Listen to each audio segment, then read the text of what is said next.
Alarms tear through the hull before I even open my eyes. Red light floods the narrow bunk room, and my first thought is not fear, it is annoyance, because I was finally getting some real sleep after 2 straight shifts patching a coolant leak that should have killed us all. I roll out of my bunk, boots already half-laced from habit, and slam my palm against the comm panel bolted to the wall. Kale, get to the cargo bay, now. The voice belongs to Dorian Blake, my captain, and there is a tightness in it I have never heard before. Dorian does not rattle easily. He has flown this barge through asteroid storms and pirate blockades without raising his voice. If he sounds like that now, something out there is very wrong. I do not bother asking questions over the comm. I grab my jacket, shove my arms through the sleeves as I run, and sprint down the narrow corridor of the Kestrel, our aging mining and salvage barge. The walls groan the way they always do when the engines strain, and I feel the whole ship shudder under my boots, like it is bracing for something. When I reach the cargo bay, Priya Nolan is already there, hunched over the sensor console, her fingers flying across the controls. She is our navigator, sharp as a blade, and right now her face is pale under the flickering overhead lights. "What is it?" I ask, breathless. "Wreckage field," she says without looking up. "Big one. Military grade. We picked up debris signatures from at least 3 different hull types, maybe more. Something happened out here, Kale, and it happened recently. Heat signatures are still cooling." I step closer to the console and look at the display. Scattered across the black emptiness in front of us are hundreds of fragments, spinning silently, catching starlight on jagged metal edges. Some pieces are small, barely bigger than a human fist. Others are massive, twisted sections of hull, plating large enough to swallow our entire barge whole. "Could be an old battlefield," I say, trying to sound calmer than I feel. "Something from years back, still drifting." Priya shakes her head and taps a section of the readout. "No. Look at the thermal bloom pattern. This happened in the last 12 hours. Whatever fought here, it was recent, and it was violent." Dorian's voice crackles over the intercom again. "I want everyone at their stations. We are not stopping. We sweep past, we log what we can from a distance, and we get out. This is not our fight, and I am not risking my ship or my crew for salvage rights on a debris field that smells like trouble." I understand his caution. In this part of the Verge Expanse, far from any patrolled trade lane, ships that stumble onto the wrong wreckage sometimes never make it home. Scavengers get picked off by whoever caused the destruction in the first place, circling back to erase witnesses. But something about the way my hands are already moving toward the auxiliary scanner tells me I am not going to simply sweep past. I am the maintenance engineer on this ship, which mostly means I fix things nobody else wants to touch, from clogged filtration systems to failing thrusters. It is not a glamorous job. Most days it is grease under my fingernails and complaints from the crew about hot water pressure. But I am also the one who built our long-range thermal scanner from spare parts 2 years ago, and right now it is telling me something the main system missed. "Wait," I say, leaning over Priya's shoulder. "There. Do you see that?"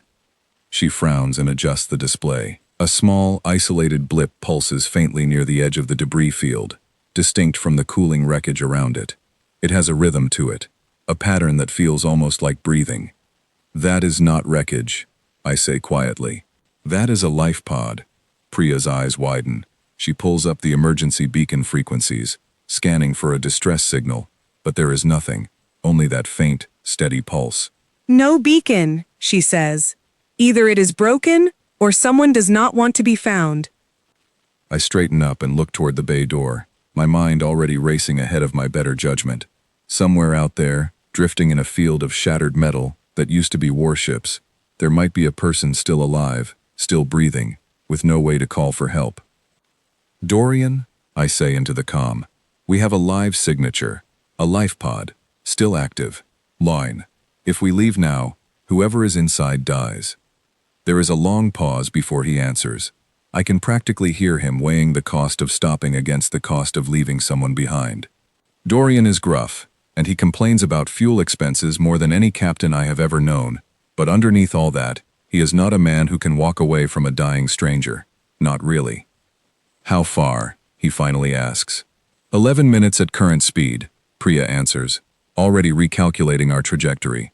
We would need to cut through the outer edge of the debris field to reach it. That is exactly the kind of risk I said we would not take, Dorian mutters, more to himself than to us. Then, after another pause, fine, 11 minutes. If anything looks wrong, anything at all, we abort, and I do not want an argument about it. Relief loosens something tight in my chest. Understood. The next few minutes blur into motion. Priya guides the kestrel carefully through the field, weaving between rotating chunks of broken hull, with a precision that makes my stomach clench every time a piece scrapes too close to our shields. I suit up in the airlock, pulling on our one functional EVA suit, an old patched thing with a cracked visor seal that I have been meaning to replace for months. Today is not the day to worry about that. You do not have to be the one who goes out there, Dorian says over the private channel as I check my oxygen levels. I can send Priya's brother when he is off shift. You are not exactly trained for this. Nobody on this ship is exactly trained for this, I answer. But I built the scanner that found the signal, and I know this suit's quirks better than anyone. I am going. He does not argue further, which from Dorian counts as agreement. The airlock cycles open, and the silence of open space wraps around me instantly, broken only by the sound of my own breathing inside the helmet. I push off gently, drifting toward the life pod using the small thruster pack clipped to my back, weaving carefully around debris that spins slowly in every direction, remnants of a battle I cannot begin to understand. Up close, the destruction is worse than the sensors suggested. I pass the shattered remains of what must have been a fighter craft, its cockpit torn open, empty. I try not to think too hard about what happened to whoever was flying it. My focus needs to stay on the pod ahead of me, a scorched, dented capsule barely holding its shape, one side scarred black as if it barely survived re-entry through a battlefield rather than an atmosphere. I reach it and press my gloved hand against the hull, feeling a very faint vibration beneath my palm. Something inside is still generating power, however weakly. I am at the pod, I report back to the kestrel. Manual release panel is damaged.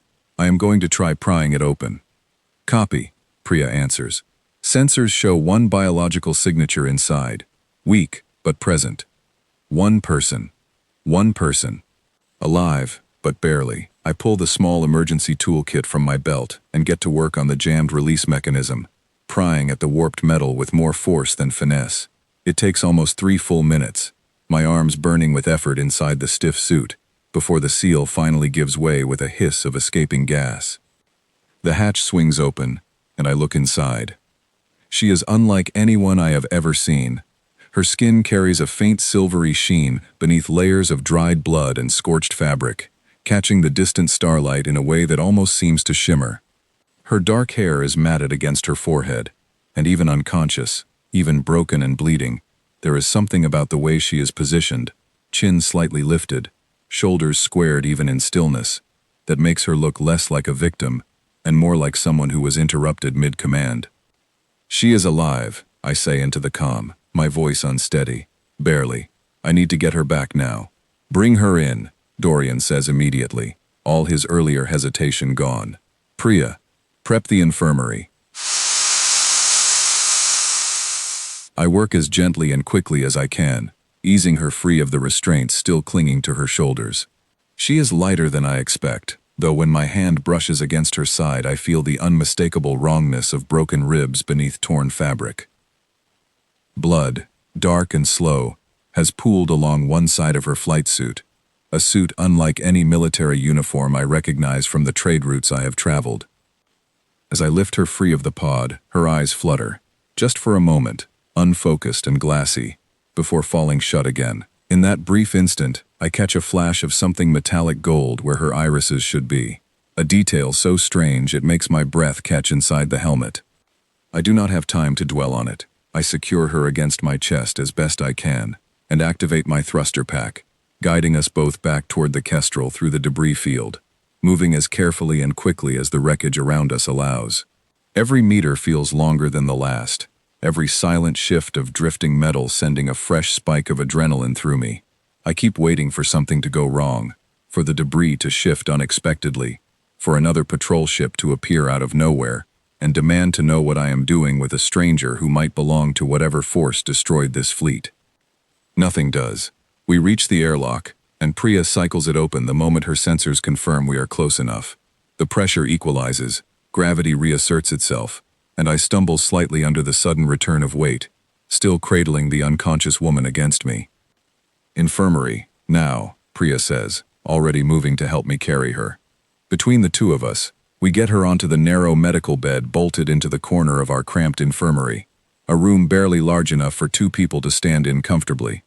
I strip off my helmet, gasping in the recycled ship air, sweat sticking my hair to my forehead despite the cold of open space I had just been floating in. Dorian appears in the doorway moments later, his expression grim as he takes in the extent of her injuries. Do we know anything about her? Ship registry? Uniform markings? Anything?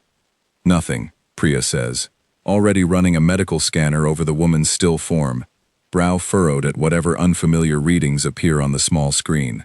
Her physiology is reading strange, elevated everything. Heart rate, regeneration markers, even her blood composition does not match any species profile in our database.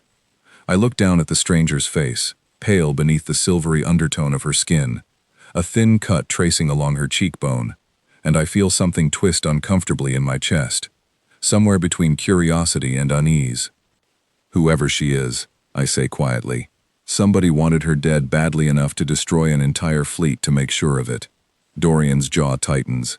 Then we had better hope nobody comes looking to finish the job. Priya glances up at both of us, her hands still working to stabilize the readings on her scanner. And if somebody does come looking? None of us have an answer for that. Outside, the wreckage field drifts on in silence, scattered proof of a battle none of us understand, while inside our small, tired ship, a woman with golden eyes and skin like starlight lies dying on our infirmary bed, carrying secrets that are about to change everything. I pull a blanket over her trembling shoulders, my hands unsteady, and I do not yet know that this single decision, this one choice to turn back for a stranger, instead of sailing safely past, is about to unravel the fragile, ordinary life I have built for myself, thread by thread, until nothing about my future will ever look small again. Priya works quickly, setting a stabilizing line into the woman's arm, watching the small monitor above the bed with attention that mirrors my own. The numbers on the screen climb and dip in ways that make no sense to either of us, spiking dangerously before settling again, as if her body is fighting some battle we cannot see. Her wounds are already closing, Priya says, disbelief coloring her voice. Look at this laceration on her side. 10 minutes ago it was still bleeding. Now it is nearly sealed. I lean closer, and she is right. The edges of the torn skin along the stranger's ribs are knitting together, slowly but unmistakably, faster than any medicine we carry could explain. It should be impossible. Nothing in the trade routes I have traveled heals like that. Not without expensive regenerative treatments far beyond anything a salvage barge like ours could afford. Dorian folds his arms across his chest, watching from the doorway with the wary expression of a man doing math he does not like the answer to. I do not like this, he says. I do not like any part of this. Military wreckage, a woman who heals faster than she should, and skin that looks like it was dipped in starlight. This is not a simple rescue, Kale. This is the kind of thing that gets small ships like ours erased. We could not just leave her out there, I say, though even as the words leave my mouth I understand the weight of what we have taken on. I am not saying we should have, Dorian answers, softer now. I am saying we need to be careful. Whoever did this to her, whoever destroyed that fleet, they might come looking for loose ends, and right now, we are the biggest loose end in this entire system. His words settle over the small room like a physical thing. Priya glances between us, her hands still steady on the monitor despite the uncertainty in her eyes. What do we do? For now, nothing changes, Dorian says after a long moment. We keep our course quiet, we stay off any registered lanes, and we do not broadcast anything about what we picked up out here. Not to the trade guild, not to anyone. Until she wakes up and we know who she actually is, this stays between the three of us. I nod, though my attention keeps drifting back to the woman on the bed. Even unconscious, there is something commanding about her stillness, something that does not match the image of a helpless survivor pulled from wreckage. Soldiers I have met in my life, and I have met a few, working salvage routes near old conflict zones. They do not lie like this. They do not hold themselves like this, chin tilted, shoulders squared, even while unconscious and broken. This is something else. I will stay with her, I offer.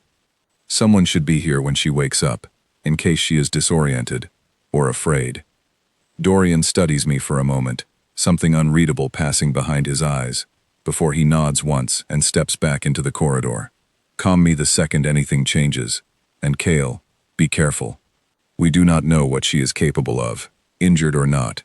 I understand the warning, and I do not dismiss it, but as I settle into the small chair beside the infirmary bed, watching the shallow rise and fall of her breathing, I find it difficult to feel afraid of her. Broken and bleeding, stripped of whatever power or position she must have held before that battle tore her fleet apart. She looks, in this moment, achingly human, despite the strangeness of her skin and the mystery of her golden eyes. Hours pass in near silence, broken only by the quiet hum of the ship's systems and the occasional beep of the monitor tracking her slowly stabilizing vitals. I busy myself checking her equipment, adjusting the makeshift oxygen mix Priya rigged from our limited medical stores, anything to keep my hands moving, while my mind circles endlessly around the same unanswered questions. Who is she? What fleet did she command, or serve, or flee from? And why does some instinct deep inside me insist that the danger surrounding her is only just beginning?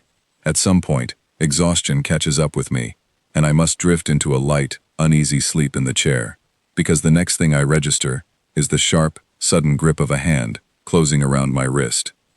My eyes snap open to find her awake, golden eyes locked onto mine with a clarity that seems impossible given the state I found her in only hours ago.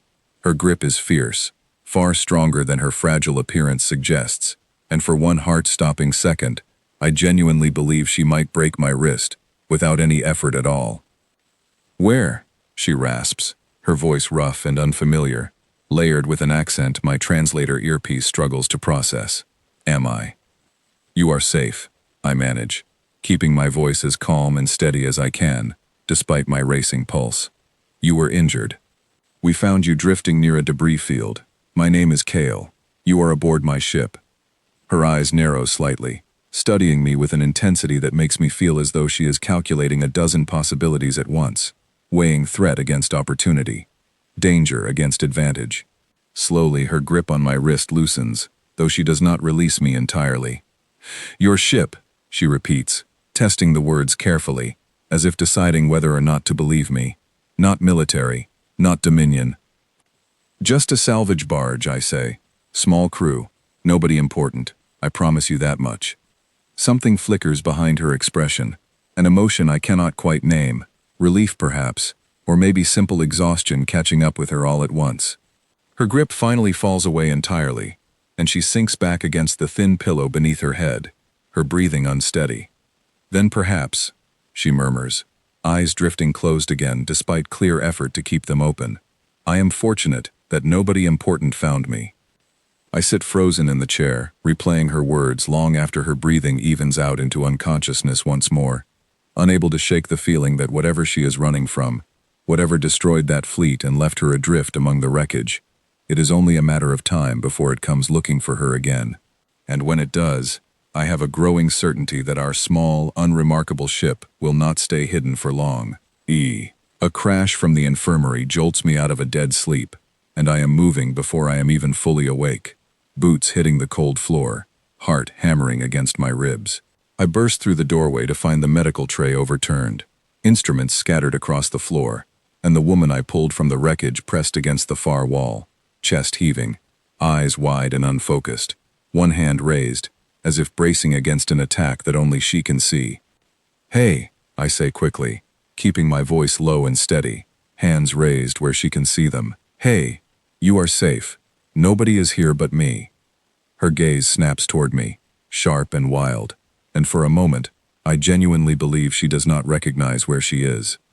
Her breathing is ragged, her whole body trembling with the kind of tension that comes from a nightmare too real to shake off easily. Fleet, she gasps, the word barely more than breath. They came from behind the moon. Nobody warned us. Nobody warned me. There is no fleet here, I say gently, taking one slow step closer. You are aboard the Kestrel. You have been healing for 3 days. Whatever happened out there, it is over now. Slowly, her eyes begin to focus, sweeping across the small infirmary, taking in the cracked wall panel, the overturned tray, the mundane details of a ship that clearly does not belong to any military power.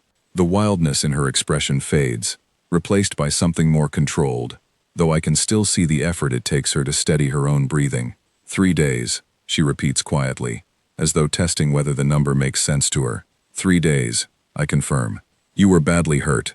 Priya, our navigator. She has some medical training, and between the two of us we managed to stabilize you. Your body did most of the work honestly. You heal faster than anyone I have ever seen. She looks down at her own hands, turning them over slowly, studying the skin as if seeing it for the first time. The silvery sheen has faded somewhat since I first found her, replaced by something closer to a normal skin tone, though still not quite human, still carrying a faint shimmer whenever the light catches it just right. What is your name? I ask carefully, crouching down to gather the scattered instruments from the floor, giving her space and a task to focus my own nervous energy. You never told me, before you fell back asleep. There is a pause long enough that I begin to think she will not answer at all. When she finally speaks, her voice is measured, careful, the voice of someone choosing words with great precision. Vera, she says. My name is Vera. I do not believe her, not entirely, though I cannot say exactly why. Something in the slight delay before she answers, the careful flatness of her tone, tells me this is a name offered for convenience rather than truth, but I decide not to push. If she wants privacy about her identity, that is her right, especially after whatever horror she survived out there among the wreckage. Vera, I repeat, testing the name aloud. Well, Vera, I am Kale. Welcome aboard the least glamorous ship in this entire sector. The faintest hint of something almost like amusement flickers across her face, gone as quickly as it appeared, but I notice it, and something in my chest loosens slightly at the sight of it. Whoever she truly is, whatever darkness she carries with her, there is still a person in there capable of finding something worth even the smallest smile. Over the following days, I find myself spending more and more time in the infirmary, partly out of genuine concern for her recovery, and partly, if I am honest with myself, because I am curious about her, in a way that has nothing to do with caution.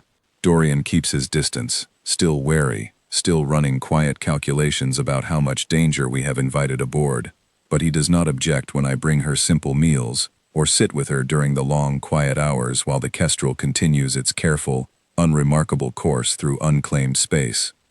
Vera, if that is truly her name, proves to be an unusual patient.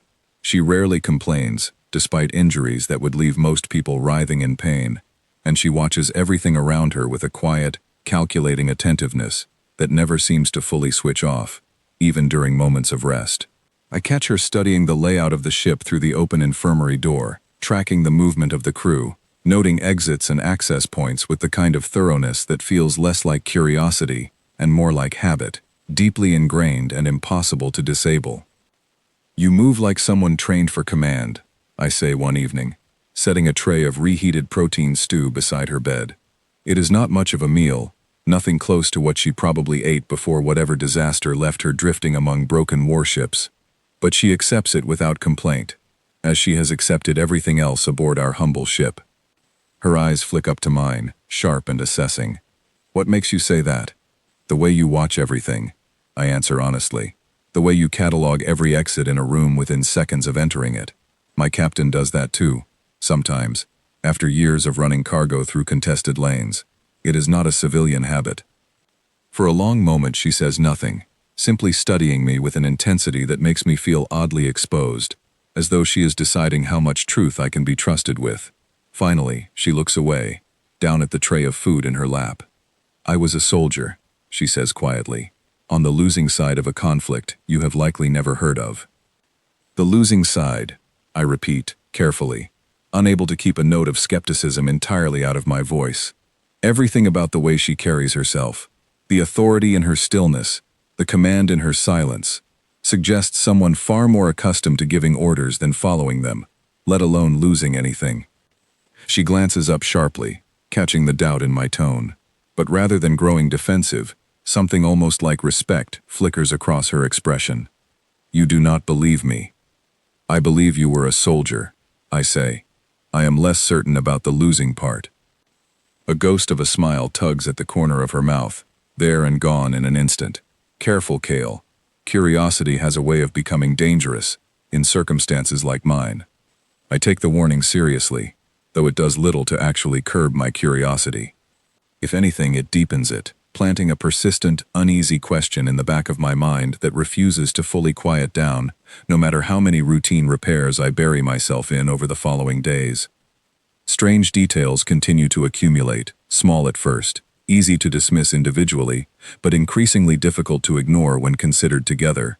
One afternoon, while running a diagnostic on our aging security drones, I noticed the small units rerouting around the infirmary entrance entirely, avoiding a direct scan of the room whenever Vera is inside, as though some deeply buried protocol recognizes something about her that overrides their standard patrol patterns. When I mention it to Priya, she frowns at her own console, running the same diagnostic with the same unsettling result. That should not be possible, she says. These drones are ancient. There is no way they carry threat recognition sophisticated enough to flag something like this. Unless whatever they are flagging is not new, I say slowly, an uncomfortable theory forming in the back of my mind. Unless it is old enough that even outdated systems still carry some baseline recognition. Priya looks at me, unease, clear in her expression. Recognition of what, exactly? Neither of us has an answer, and neither of us voices the possibility hanging unspoken in the air between us. The growing suspicion that Vera is not simply a soldier who survived a losing battle, but something far more significant. Something whose presence alone triggers old, deeply buried protocols meant to recognize a very specific kind of danger, or a very specific kind of importance. That night, unable to sleep, I returned to the infirmary to check on her, only to find her asleep, her uninjured arm draped loosely across her stomach, wrist exposed beneath the thin blanket. In the low light, I noticed something I had missed before, a faint pattern etched into the skin of her wrist, subtle enough to be mistaken for a scar or a birthmark at first glance. As I lean closer, the pattern flickers, just barely, a soft pulse of light beneath the surface of her skin. There, and gone so quickly I almost convince myself I imagined it. I do not touch her. I do not wake her. I simply stand there for a long moment, staring at that small, strange mark, feeling the weight of unanswered questions settle heavier across my shoulders than they have at any point since I first pulled her from the wreckage. Whoever Vera truly is, whatever name she was born with before she chose to offer me a false one, I am beginning to understand that I did not simply rescue an injured soldier from a field of broken ships. I pulled something far larger, far more dangerous, and far more important into the fragile, ordinary orbit of my small, unremarkable life, and I have no idea yet how much that single choice is going to cost every person aboard this ship. The following morning, Dorian corners me in the corridor outside the engine room, his expression grim in a way that immediately puts me on edge. "We picked up a distress broadcast on the long-range scanner overnight," he says without preamble. "Encrypted.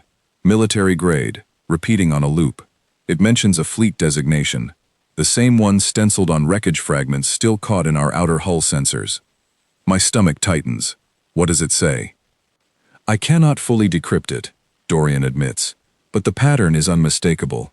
Someone is searching this sector, methodically, ship by ship, and Kale, whoever they are looking for, I do not think it is a coincidence that the search began less than a day after we pulled her out of that wreckage." I glance back toward the infirmary, toward the quiet room where Vera sleeps, unaware, or perhaps entirely aware, that the danger she survived once already might simply be circling back to finish what it started, and this time, it is going to find far more than an empty debris field waiting for it. "Does she know?" Dorian asks, watching my face carefully. "About the broadcast?" "Not yet," I admit. "I was going to check on her before my shift." "Tell her," he says, "whatever she is hiding from us, whoever she really is, she deserves to know that someone might already be hunting for her. And frankly, so do we. I would rather make an informed decision about the risk we are carrying than stumble into it blind."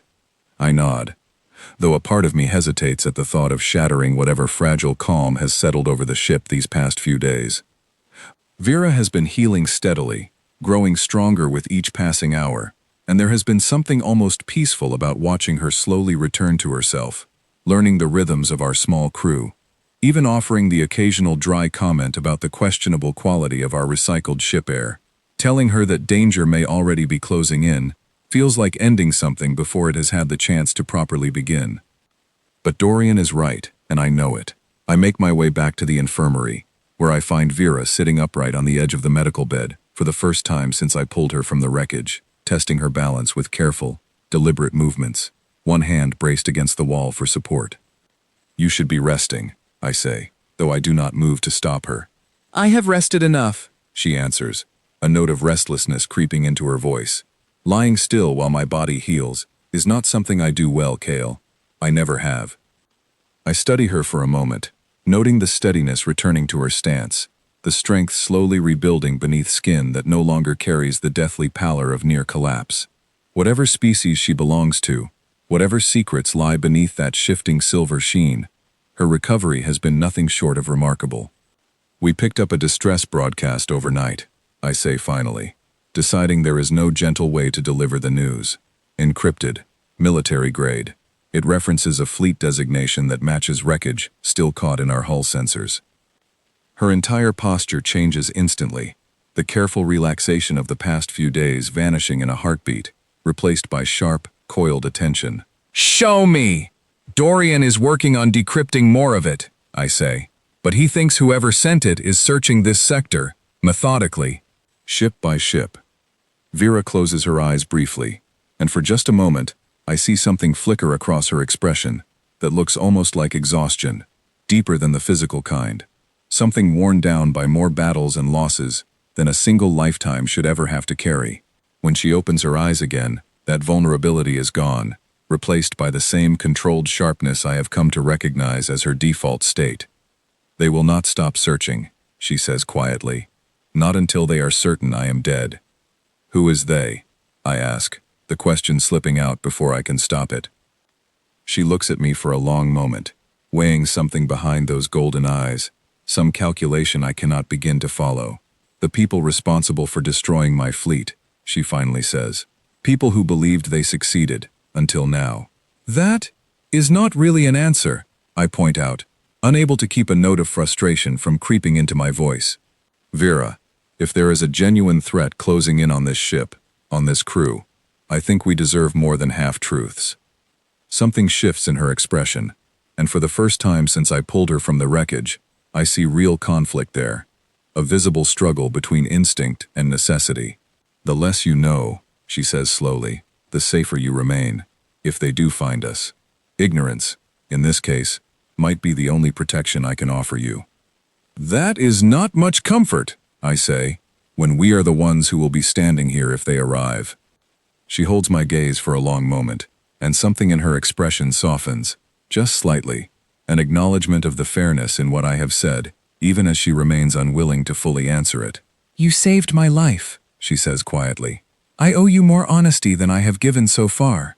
But trust like that is not built in a handful of days, Kale, no matter how much either of us might wish otherwise. It is not the answer I want, but it is, I realize, an honest one, and something about her willingness to admit the limits of her own trust, rather than simply deceiving me further, eases some of the frustration building in my chest.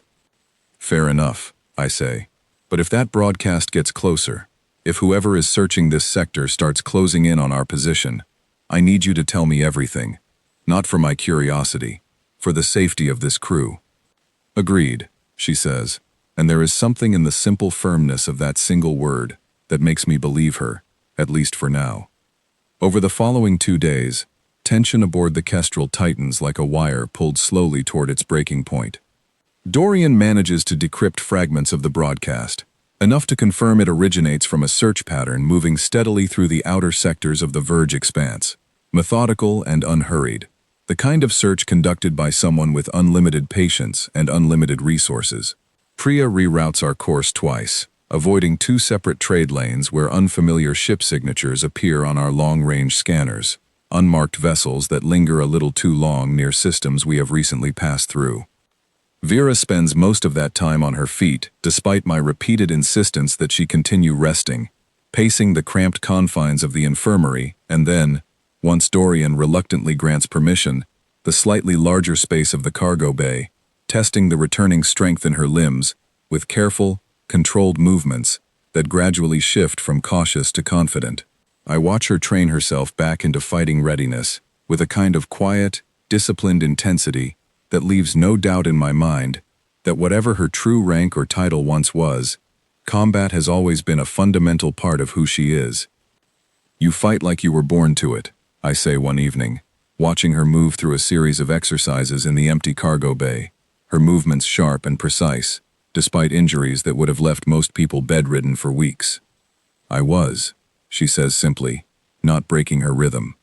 "Born into it and shaped by it, long before I had any say in the matter." There is a weight behind those words that I do not push against, sensing instinctively that this is a wound far older and far deeper than the physical injuries she is currently healing from. Instead, I simply watch, offering quiet company rather than intrusive questions.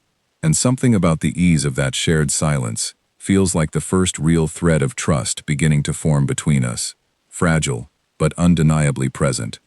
That fragile trust, however, does little to calm the growing unease settling over the entire ship as the days pass and the encrypted broadcast continues its slow, deliberate sweep through the surrounding sectors, drawing steadily, inevitably closer to wherever the Kestrel happens to be hiding.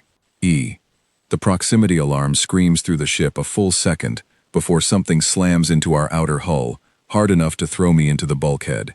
Pain flares across my shoulder as I catch myself against a support strut, the metal floor vibrating beneath my boots as the Kestrel shudders violently around me. "We are under attack," Priya's voice crackles over the intercom, sharp with panic she is clearly fighting to control. "Unmarked vessel, matching the signature we picked up 2 hours ago. They just fired a disabling charge at our port thrusters." I scramble toward the nearest wall panel, pulling up the engine diagnostics with hands that are not quite steady. Warning lights blaze red across half the display, confirming what my gut already told me the moment that first impact rocked the ship. "Port thruster is down," I call back. "We cannot outrun them." "Then we do not run," Dorian's voice cuts through the chaos, tight and controlled in the way that means he has already shifted into full crisis mode. "Kale, get to the cargo bay. If they are boarding, I want that hatch reinforced. Priya, keep trying to raise anyone on emergency frequencies. Somebody in this sector has to be close enough to hear us."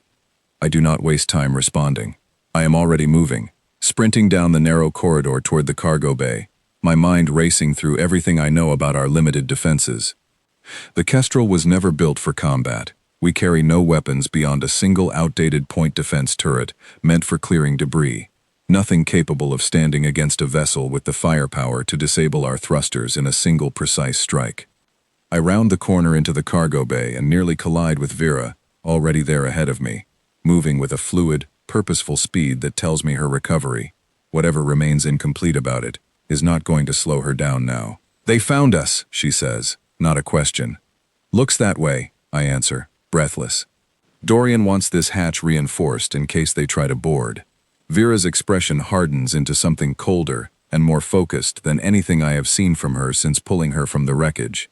Reinforcing that hatch will not stop them. If this is who I believe it is, they will cut through reinforced plating without slowing down. "Then what do you suggest?" I ask, fighting to keep my voice level, despite the fear tightening in my chest. "Buy time," she says. "Get your crew somewhere defensible. I will handle the boarding party myself." "By yourself," I say, incredulous. "You were unconscious 3 days ago." "And now I am not," she says, already moving toward a maintenance locker along the far wall, rifling through it with practiced efficiency until she finds a length of heavy cable and a pry bar, improvised weapons at best, but her grip on them carries a confidence that makes my skepticism falter slightly. The ship shudders again, another impact rattling through the hull, followed by the unmistakable groan of metal stress somewhere near the aft section. My earpiece crackles with Priya's voice, tight with urgency. "They are attaching a boarding tube to the aft airlock. Kale, they are coming in." "Copy," I answer, my pulse hammering. "Vera, whatever you are planning, now would be the time." She moves past me toward the corridor leading aft, and I fall into step beside her, despite every instinct screaming that I should be running in the opposite direction. Whatever training kept me steady during 2 years of emergency hull repairs and engine failures does not remotely prepare me for the sound that follows, a sharp, grinding shriek of metal being forcibly cut away, followed by the hiss of equalizing pressure as the aft airlock gives way entirely. 3 figures step through the breach, armored in dark, matte plating that absorbs the corridor lighting rather than reflecting it, weapons raised, with the practiced ease of people who have done this many times before. My stomach drops at the sight of them, professional, silent, terrifyingly composed, in a way that instantly confirms these are no opportunistic pirates looking for easy salvage. "Stay behind me," Vera says quietly, positioning herself between me and the approaching figures with a steadiness that belies the improvised weapon in her grip. The lead figure raises a small scanning device, sweeping it briefly across the corridor before their masked head tilts, clearly registering something on the readout. "Confirmed," a distorted voice announces, flat and mechanical. "Target located." "Kale, get back," Vera snaps, and I do not argue, retreating several steps as she surges forward with a speed that seems almost impossible given her injuries, closing the distance to the lead figure before they can fully raise their weapon. What follows happens too fast for me to fully process. Vera moves with brutal, economical precision, redirecting the barrel of the raised weapon away from her body with one hand, while driving the pry bar into the gap between the attacker's armored plating with the other. The figure staggers back, and Vera does not hesitate, following through with a strike that sends them crumpling against the corridor wall. The remaining 2 attackers open fire, and I throw myself flat against the floor as energy bolts sear past overhead, scorching black marks into the metal walls. Vera rolls beneath the line of fire, closing distance again with terrifying speed, but even from where I lie pressed against the cold floor, I can see the strain beginning to show in her movements, the toll of injuries not yet fully healed catching up with the demands she is placing on her own body. One of the remaining attackers manages to land a glancing blow, and Vera stumbles, catching herself against the wall for just a moment too long. The third figure raises their weapon, taking aim while she is still recovering her balance, and without thinking, without any conscious decision beyond raw instinct, I am moving, grabbing a length of loose piping from a nearby maintenance panel and swinging it hard into the back of the attacker's exposed shoulder joint. The figure staggers, weapon discharge going wide, scorching a line across the ceiling instead of finding its intended target. Vera recovers instantly, using the distraction to close the distance and finish what the impact started, and within seconds, all 3 attackers lie unmoving across the scorched corridor floor. Silence falls, broken only by the ragged sound of both our breathing and the distant hum of the ship's damaged systems struggling to compensate for the breach. "Are you hurt?" Vera asks, turning to me with an intensity in her gaze that catches me off guard, genuine concern threaded through the sharp edges of her combat focus. "I am fine," I manage, adrenaline still coursing hot through my veins, my hands trembling slightly around the length of pipe still gripped tight in my fist. "Are you?" She glances down at her side, where a fresh line of blood has begun soaking through her shirt, where the earlier partially healed wound has clearly reopened under the strain. "I will manage," she says, though the slight unsteadiness in her voice betrays more exhaustion than she is willing to admit aloud. Dorian's voice crackles urgently over the intercom. "Report, now. What is happening back there?" "Threat neutralized," Vera answers before I can, her voice steadying into something commanding despite her injuries. "For now." "For now," Dorian repeats, alarm clear, even through the distorted comm channel. What does that mean? I glance down at the 3 unconscious attackers sprawled across our corridor floor, their advanced armor and weaponry standing in stark, almost absurd contrast to the patched, aging walls of our humble salvage barge. "It means," I say slowly, "that whoever sent them is not going to stop just because this attempt failed." Vera kneels beside the lead attacker, carefully removing their scanning device with quick, efficient movements before the figure can regain consciousness. She studies the small screen for a long moment, her expression darkening further with each passing second. "What is it?" I ask. "Confirmation of what I feared," she says quietly, turning the device toward me. Displayed across the small screen is an image, clearly captured from the scanning sweep moments earlier, her own face rendered in sharp digital clarity, layered beneath text in a script I cannot read, alongside a number that even without translation, I recognize instantly as an obscenely large bounty figure. They are not soldiers hunting an enemy combatant, I say slowly, the pieces shifting uncomfortably into place. This is a paid contract. Yes, Vera admits, and for the first time since I pulled her from the wreckage, I hear something close to genuine fear beneath the careful control in her voice. And contracts like this one do not simply expire when a single attempt fails. Dorian appears at the end of the corridor moments later, taking in the scene with an expression that shifts rapidly from alarm to grim understanding. "We need to move," he says. "Now." Before whoever sent that boarding party notices their team went silent. "Agreed," Vera says, rising unsteadily to her feet despite the freshly bleeding wound at her side. "But Dorian, before we go anywhere, I think it is time I told you both exactly what you have pulled into your ship." The weight of that statement settles heavily over the damaged corridor, and as Priya's voice crackles urgently over the comm reporting a second, larger vessel now approaching our position, I understand with sudden, sinking clarity that whatever truth Vera is finally ready to share, it is arriving far too late to keep any of us safely out of the storm that is closing in around us. "How far out is the second ship?" Dorian calls toward the bridge, already moving in that direction with quick, purposeful strides. 6 minutes, Priya answers, her voice tight. "Maybe less." And Dorian, "This one is not subtle. Full military profile, heavy weapons array." Whatever those three were, they were just the opening move.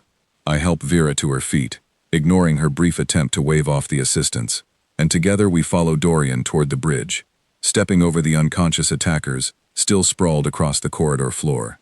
My mind races through our limited options, and none of them offer much comfort.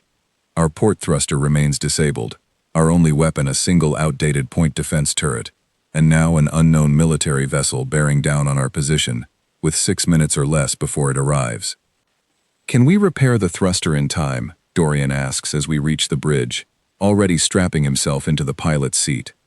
"Not a full repair," I say, mentally cataloging the damage I glimpsed on the diagnostic readout earlier. "But I might be able to rig enough output to get us moving, even if it is rough." "Do it," Dorian says. "Priya, keep broadcasting on every emergency frequency we have. Somebody has to be close enough to notice a distress call, even out here."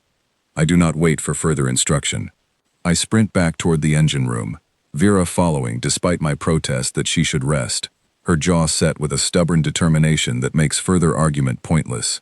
Inside the cramped engine bay, I tear open the access panel to the damaged thruster housing, sparks briefly flaring as I disconnect the ruined primary coupling. "Talk me through what you need," Vera says, crouching beside me despite her injuries, steady and focused, despite the blood still seeping slowly through her shirt. "Secondary relay. In that crate," I say, pointing toward a storage container bolted against the far wall. "Red casing, about the size of your forearm." She retrieves it without hesitation, and together we work in tense, efficient silence, her steady hands holding components in place, while mine make the delicate connections necessary to reroute power through an improvised pathway never designed for this kind of strain. The ship shudders again around us. Another impact, smaller this time, a warning shot rather than a direct hit. "They are trying to disable us further before boarding," Vera says grimly, "rather than destroy us outright. They want confirmation before they finish the contract." "Comforting," I mutter, forcing the final connection into place with hands slick with sweat, despite the cold recycled air of the engine room. "Try it now." Vera reaches over and activates the emergency override, and for one heart-stopping second, nothing happens. Then, with a groan of protesting metal and a shudder that rattles every loose panel in the room, the thruster sputters back to life, weak and uneven, but functional. "Dorian," I call into my earpiece, "you have partial thrust restored. It will not be pretty, but it should move us." "It will have to do," Dorian answers. "Hold on to something." The Kestrel lurches forward with a violent shudder as Dorian pushes our damaged systems to their absolute limit, weaving away from our previous position, just as another impact rocks the space we occupied moments before. Through the small engine room viewport, I catch a glimpse of the approaching vessel, sleek and predatory, bristling with weapons far beyond anything our small barge could ever hope to withstand in a direct confrontation. "We cannot outrun that," Vera says quietly, watching the same view with an expression carved from grim calculation. "Not with our current speed." "Then what do you suggest?" I ask, echoing the same question I asked her before the boarding party arrived, though this time there is no confident answer waiting. For a long moment, she says nothing, and I watch something difficult play out behind her eyes, a decision weighed and finally made. "There is a possibility," she says slowly, "that revealing my identity to that vessel might end this pursuit rather than escalate it, but it is not without significant risk." "What kind of risk?" I ask, though some instinct already warns me I am not going to like the answer. "If I am correct about who commands that ship," she says, "surrender might grant your crew safe passage away from here, while I remain behind." "Absolutely not," I say immediately, the words leaving me before I have fully processed them. "We are not leaving you to be captured, or worse, just to buy ourselves an exit." "Kale," she says, something raw and unguarded, briefly breaking through her controlled composure. "You do not yet understand what is truly at stake here. This is not simple heroics. There are consequences to my survival, and to my capture, that extend far beyond the four of us aboard this ship." "Then explain it to me," I say, frustration and fear tangling together in my chest. "Because right now, all I understand is that you are talking about sacrificing yourself, and I am not willing to accept that as our only option." The ship shudders violently again, throwing us both against the engine housing, and Priya's voice cuts through the chaos over the comm, sharp with urgency. "New contact, entering the system, unregistered signature, massive power output, and it is closing on our position, faster than anything I have ever tracked." Vera's head snaps up, her expression shifting instantly from resigned calculation to something far more alert, almost disbelieving. "That is not possible," she murmurs, more to herself than to me. "What is not possible?" I ask. "Vera, what is happening?" She does not answer immediately, her focus entirely consumed by whatever readings Priya is now relaying across the ship's damaged sensor array, and in the tense silence that follows, I realize that whatever new presence has just entered this system, it has managed to do the one thing I did not think possible in the middle of this crisis. It has genuinely surprised her. "Priya, put the new signature on the main display," Dorian calls out, his voice tight with a mixture of caution and desperate hope that whatever this new arrival represents, it might tip the balance in our favor, rather than against us. I help Vera steady herself against the engine housing as we make our way back toward the bridge, her focus still locked entirely on the unfolding situation, rather than her own injuries.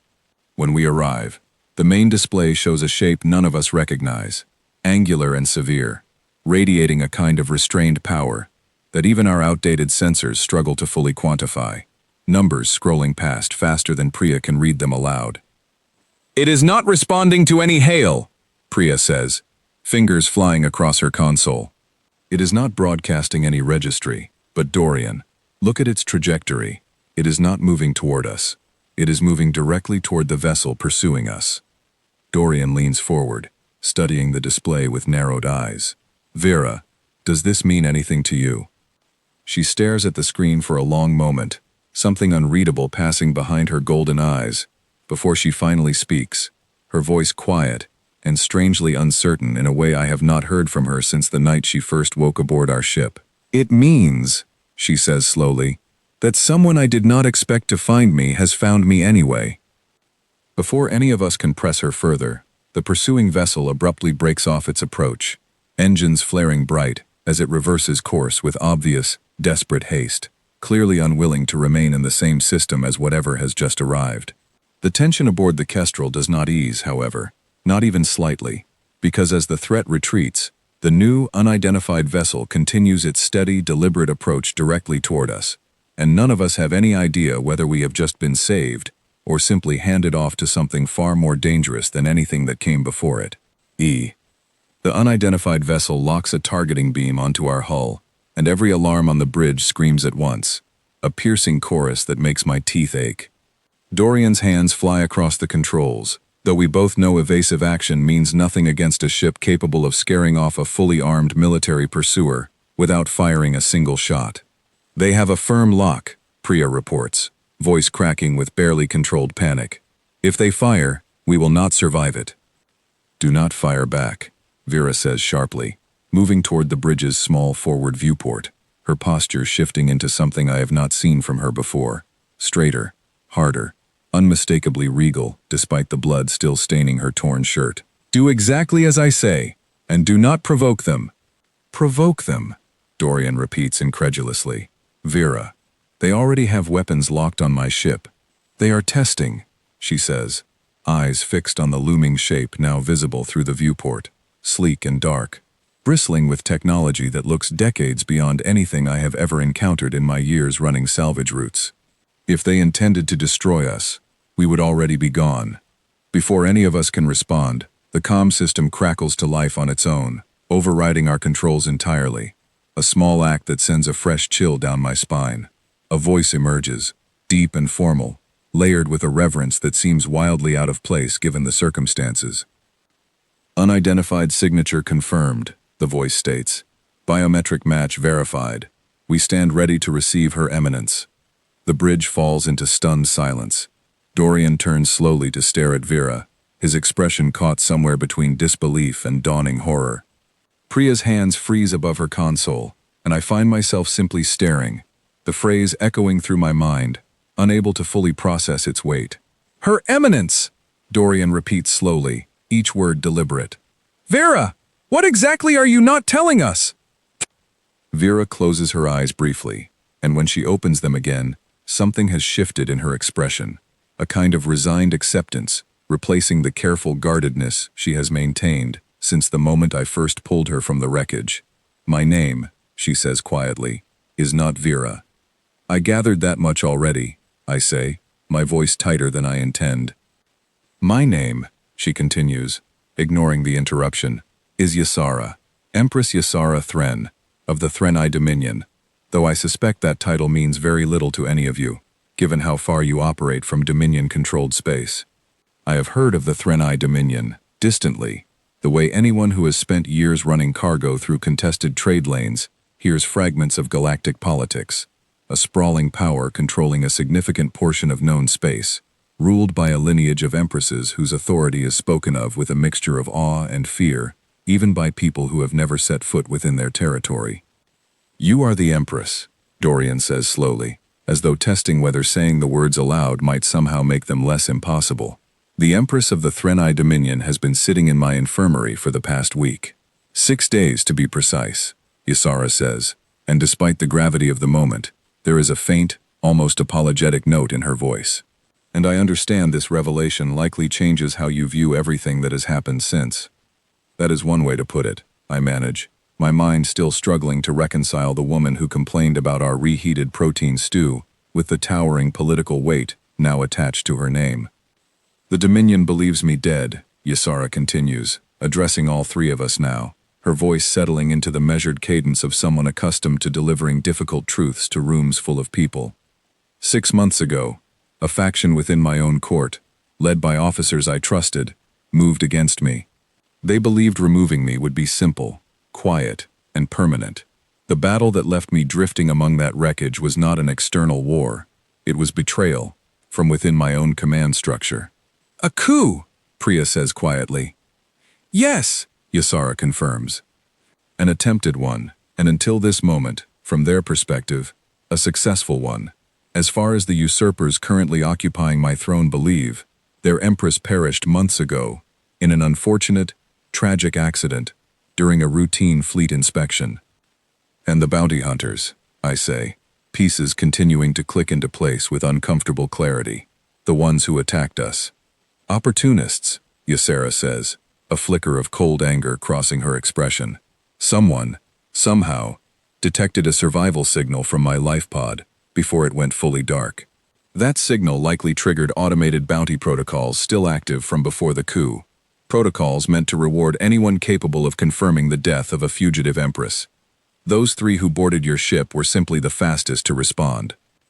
And whoever is currently standing outside our hull, Dorian says, gesturing toward the imposing shape still visible through the viewport. Who exactly are they?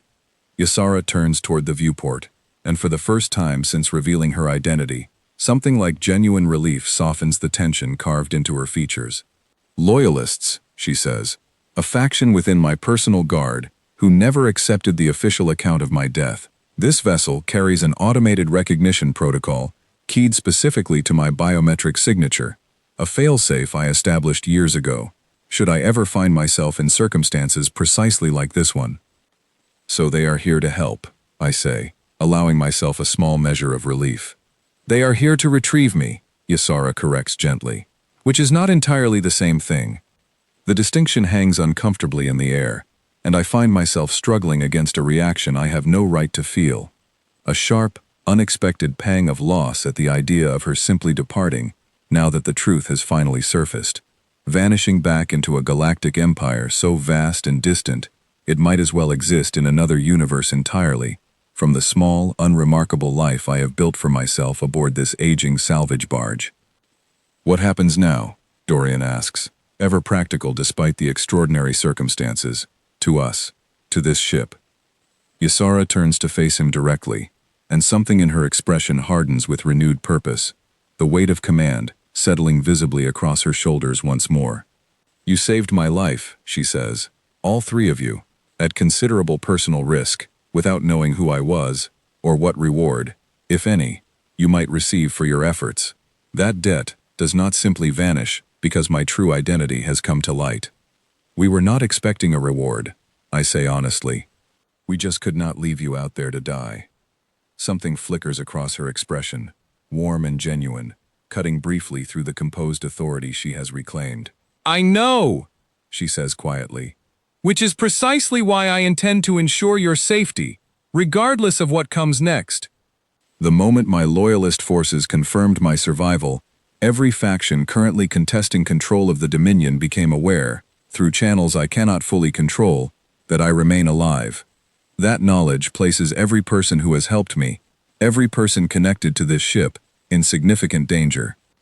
How significant? Priya asks, voice tight.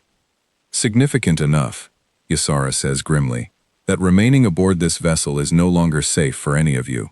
The usurpers who orchestrated the coup will not simply accept my survival quietly.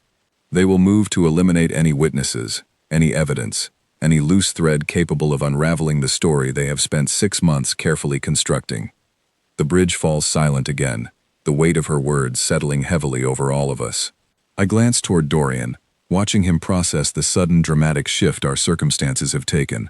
From simple salvage operators scraping together a living along contested trade routes, to unwilling participants in a galactic power struggle none of us fully understand. So what do we do? I ask finally, breaking the silence. Ysara studies each of us in turn, something calculating and protective, mixing together behind her golden eyes. You come with me, she says, not as prisoners, not as hostages, but under my personal protection, until this threat is fully neutralized.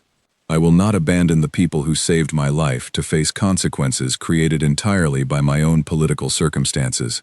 And if we refuse, Dorian asks, though his tone suggests he already suspects the answer will not offer much genuine choice. Then I will ensure your safety through other means, Ysara says. But Dorian, I would strongly advise against refusing. The people hunting me do not draw fine distinctions between direct involvement and simple proximity. Right now, this ship, and everyone aboard it, exists in far greater danger remaining independent than under my direct protection. I watch Dorian weigh the impossible choice now laid before him, the safety of his crew balanced against the loss of independence he has fought so hard to maintain running this small, unremarkable ship along the edges of known space. Finally, he exhales slowly, some of the tension easing from his shoulders, replaced by grim, practical acceptance. Fine, he says, but I want assurances, real ones, not vague political promises. You will have them, Ysara says firmly, in writing, backed by whatever remains of my authority within the loyalist faction. As the massive vessel outside our viewport extends a docking tether toward our damaged hull, I find myself standing beside Ysara, watching the careful, practiced way she squares her shoulders, transforming once again into the commanding presence her loyalist forces clearly still recognize and revere. The woman who woke disoriented in our infirmary, who accepted reheated protein stew without complaint, who trained herself back into fighting readiness through sheer stubborn determination, has not disappeared entirely, but she has been joined now by someone else, someone vast and politically significant, in ways I am only beginning to understand. "Kale," she says quietly, not looking away from the approaching docking tether, "I owe you an apology for the deception, however necessary it felt at the time." "You do not owe me anything," I say honestly. "You were trying to survive." "Perhaps," she says. "But you deserve to know, clearly and directly, exactly what you have chosen to involve yourself in. Before this goes any further, I am not simply a soldier, or a survivor, or even an empress in hiding. I am, at this moment, the single most contested and dangerous piece on an entire galactic chessboard, and everyone connected to me now shares in that danger." I look at her, really look at her, seeing simultaneously the exhausted survivor I pulled from a field of shattered wreckage, and the formidable ruler now reasserting herself with every passing moment, and despite every rational instinct telling me to feel afraid, what I feel instead, Muckin, is something closer to resolve. "Then I suppose," I say, "we had better figure out how to keep everyone safe while we sort this mess out." A faint, genuine smile touches her lips, the first true smile I have seen from her since this entire ordeal began. "I suppose we had," she agrees, and together, we turn to face whatever waits for us aboard the approaching vessel, unaware that the galaxy itself is about to notice, with growing alarm, exactly what has begun unfolding in this quiet, unremarkable corner of known space. The docking tether locks into place with a heavy, resonant clang, and moments later the airlock cycles open to reveal a tall figure in dark, ornate armor, kneeling immediately upon sight of Ysara, one fist pressed against his chest, in a gesture of formal reverence that looks strange, and almost archaic against the backdrop of our scorched, damaged corridor. "Your Eminence," the figure says, rising only when Ysara gestures for him to do so. "We feared the worst, when your signal went dark. Commander Aldrich Venn, currently serving what remains of your loyalist fleet." "Commander," Ysara acknowledges, something warm entering her voice despite the exhaustion still evident in her posture. "It is good to see a familiar face." Aldrich's gaze shifts toward the three of us, cataloging each of us with the same quick, assessing precision I noticed in Ysara during her first days of recovery. "These are the ones who found you," he says, not quite a question. "They saved my life," Ysara says firmly, a note of warning threaded beneath the simple statement, as though preemptively cutting off any dismissive judgment Aldrich might otherwise offer. "Kale, Dorian, and Priya. They will remain under my direct protection until this crisis resolves." Something shifts subtly in Aldrich's expression, respect replacing the initial wariness. "Understood, Your Eminence. Though I must inform you, our current position remains precarious. The usurpers have already begun mobilizing search patterns across 3 separate sectors since confirmation of your survival reached loyalist channels." "How did confirmation reach them so quickly?" Dorian asks, unable to keep the frustration from his voice. "We only found out who she truly was minutes ago." "Automated systems," Ysara explains, "established long before the coup, designed to alert Loyalist Command the moment my biometric signature registered anywhere within Dominion-monitored space, even accidentally, as apparently happened when those bounty hunters scanned me aboard your ship. So the very attack meant to confirm your death," I say slowly, working through the implications, "ended up confirming your survival instead, to exactly the people who needed to know." "An unintended irony," Ysara says, a faint, grim satisfaction coloring her voice, though one that now places all of us in significantly greater danger, given how quickly word will spread through less loyal channels as well. Aldrich leads us deeper into the Loyalist vessel, a stark contrast to the cramped, patched corridors of the Kestrel, gleaming and precise, humming with the quiet efficiency of advanced technology I have only ever glimpsed from a distance during my years running salvage along contested trade routes.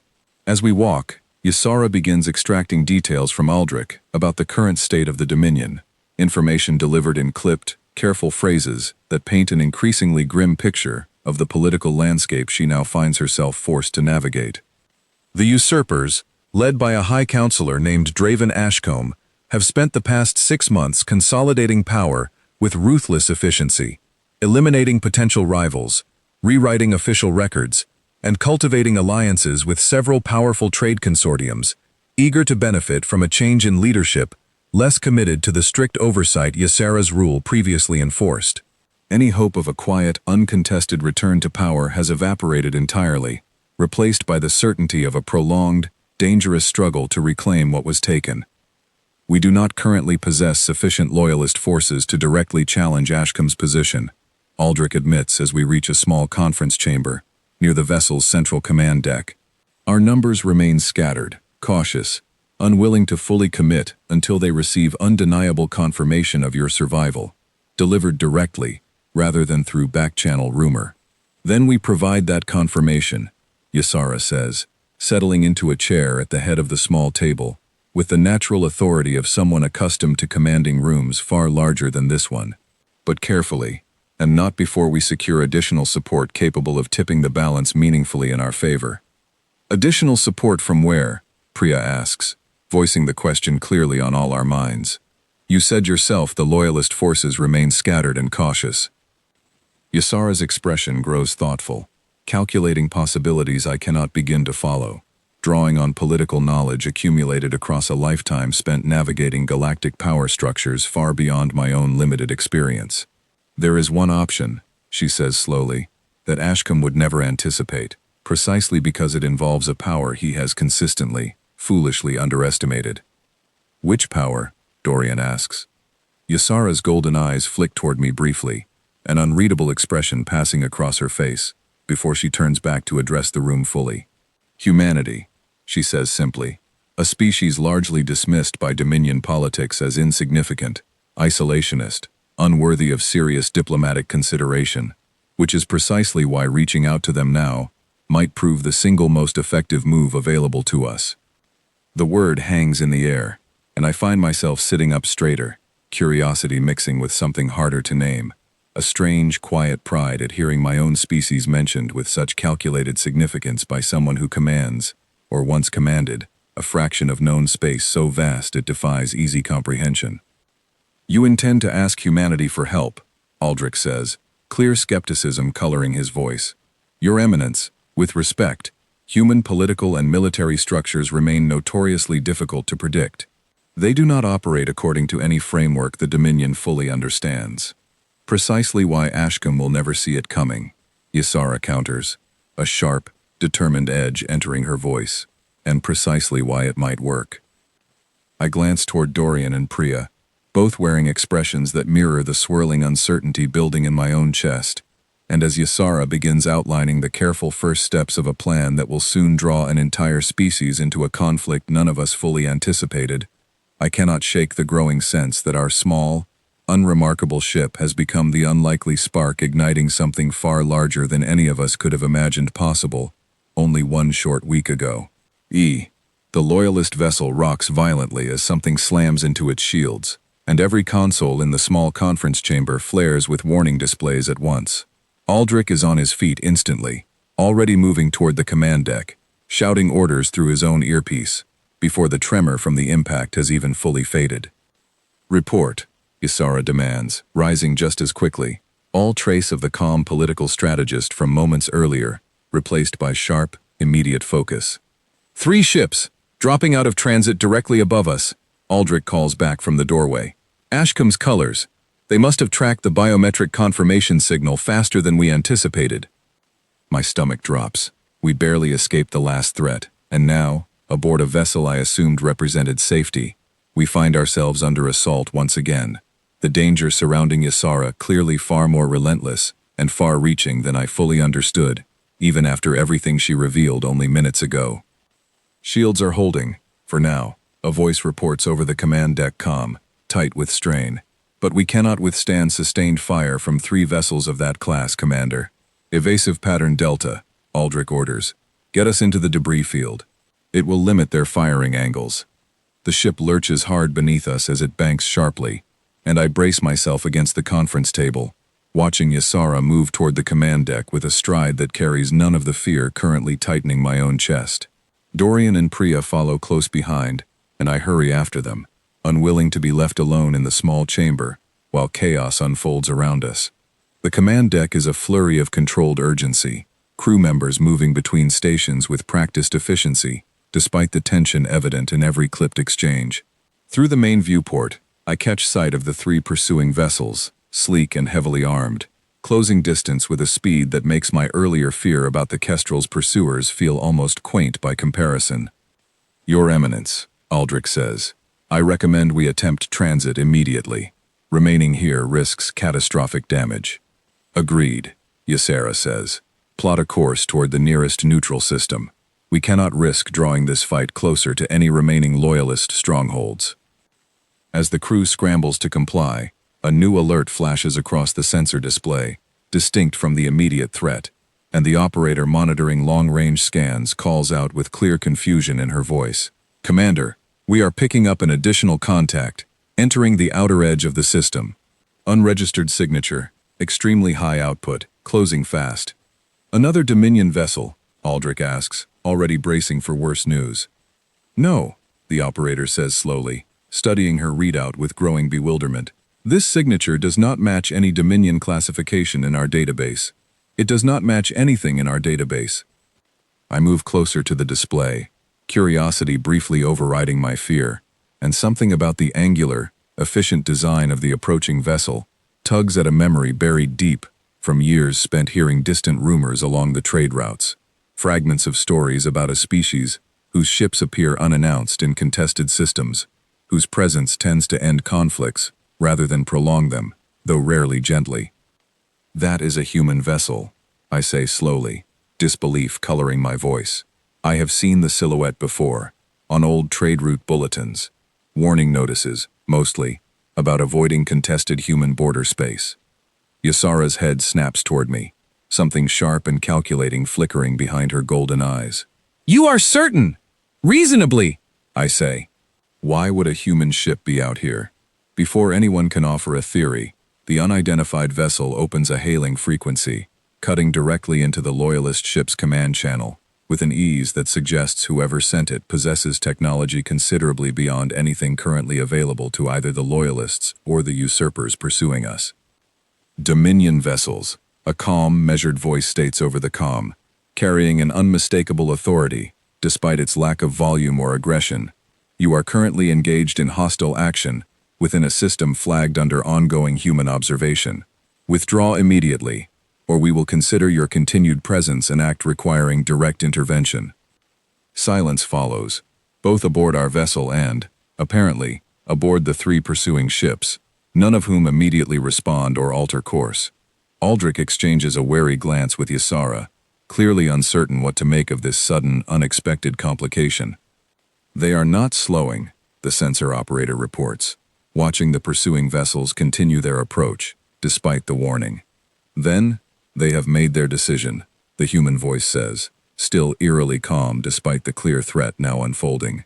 A beat of silence follows, and then, without any further warning, without any additional negotiation, the human vessel opens fire. What happens next unfolds with a precision that leaves everyone on the Loyalist command deck momentarily speechless. The human ship does not simply exchange fire with the three pursuing vessels. It dismantles them, methodically and efficiently, each strike calculated with a kind of terrifying economy that suggests whoever designed this engagement did so with absolute certainty of the outcome before the first shot was even fired. Within minutes, all three Dominion vessels are disabled, drifting, their weapon systems and engines rendered inoperable, without a single hull breach, without a single life apparently lost. "They disabled them," Priya says, disbelief clear in her voice. "Completely disabled, without destroying them." "A message," Ysara murmurs, watching the display with an expression I cannot fully read, somewhere between wariness and dawning realization. Restraint, deliberately demonstrated, alongside overwhelming capability. That is not the tactic of a species acting on impulse.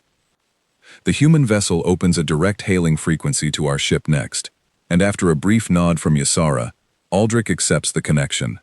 The same calm voice from before fills the command deck, though now there is something almost curious threaded beneath its measured tone.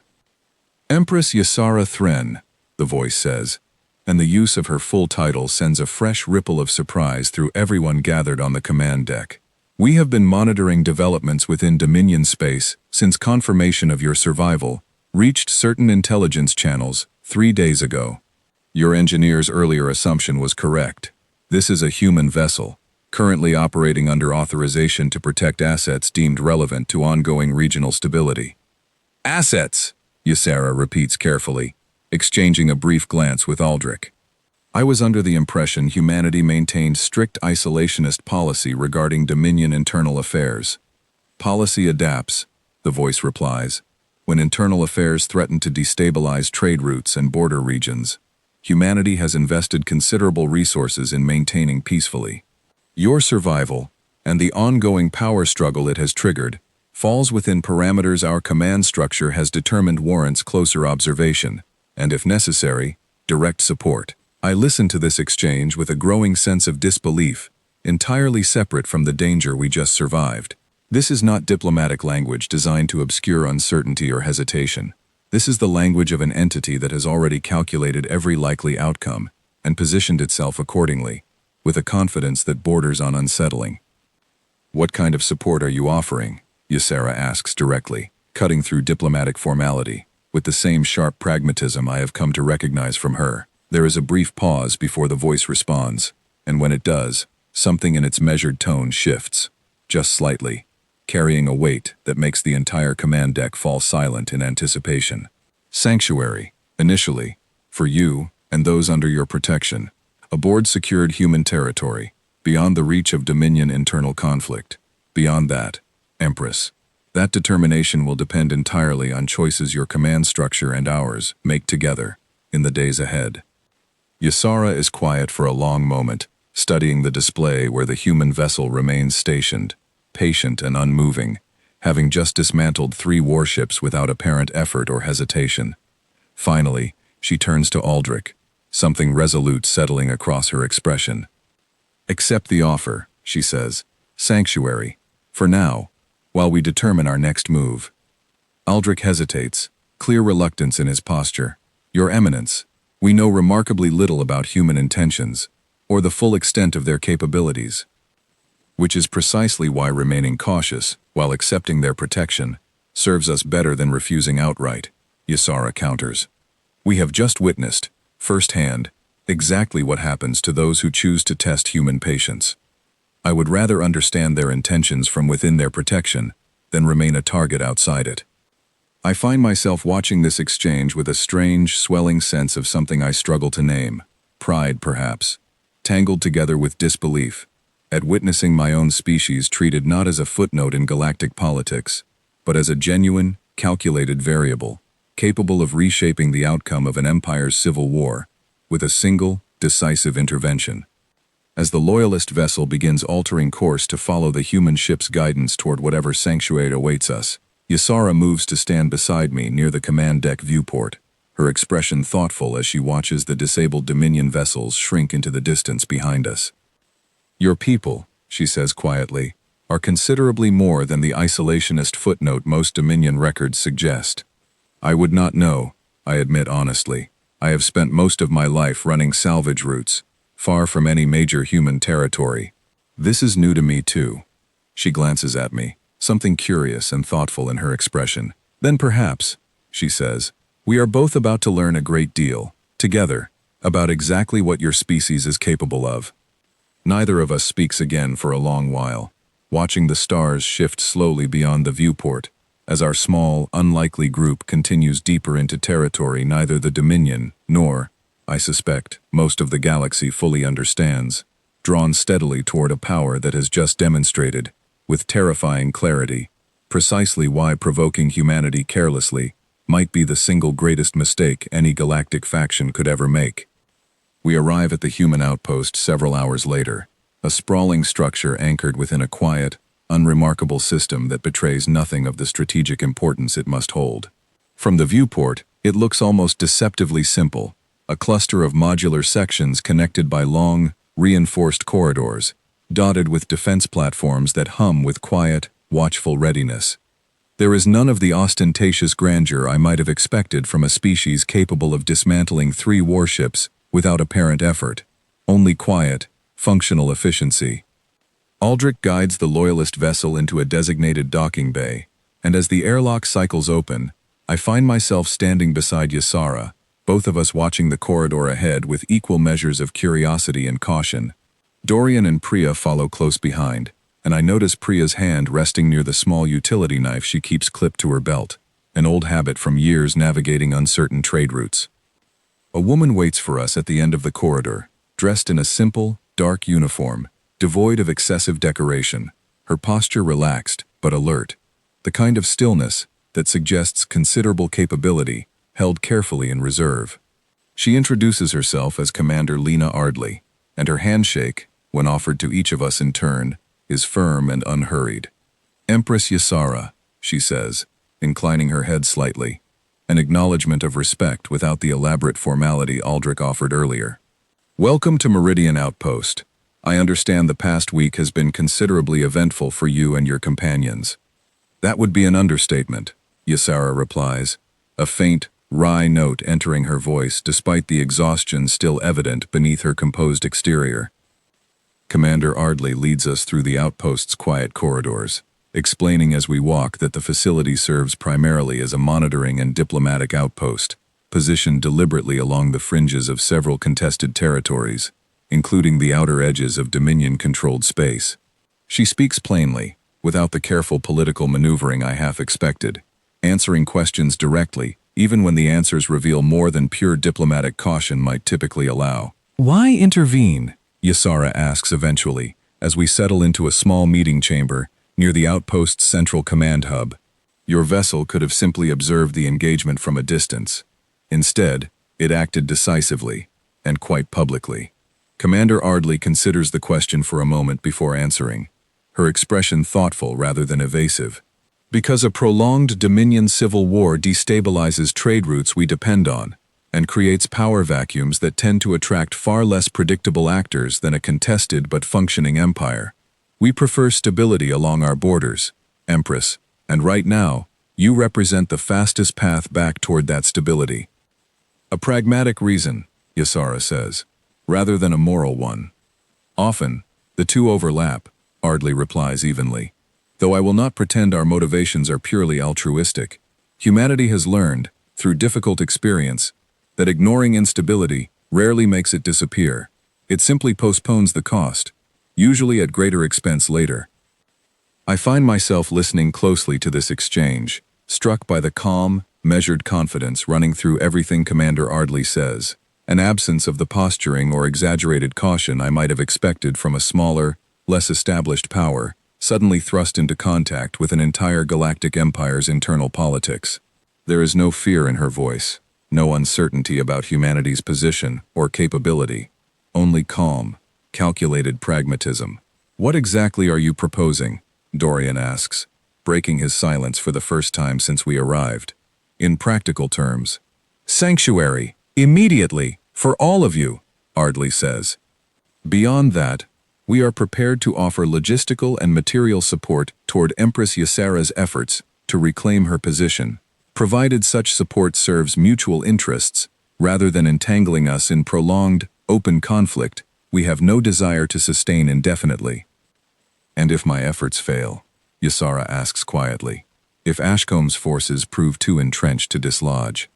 Commander Ardley's expression remains steady, though something colder enters her voice. "Then we reassess, Empress, based on whatever new balance of power emerges.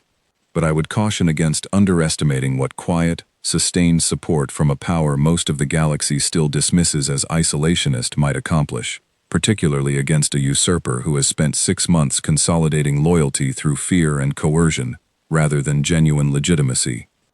The meeting continues for another hour, details of the proposed arrangement discussed with careful, deliberate precision, and throughout it all, I find myself watching Ysara navigate this new political landscape with the same sharp, calculating focus she demonstrated during her recovery aboard the Kestrel, weighing every word, every implication, searching for hidden costs beneath generous offers.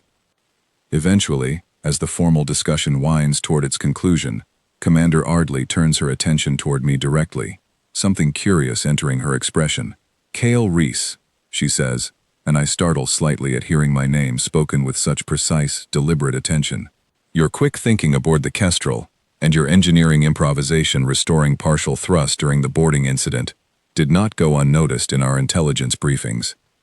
"I was just trying to keep my ship moving," I say, uncertain how to respond to attention I never expected to receive.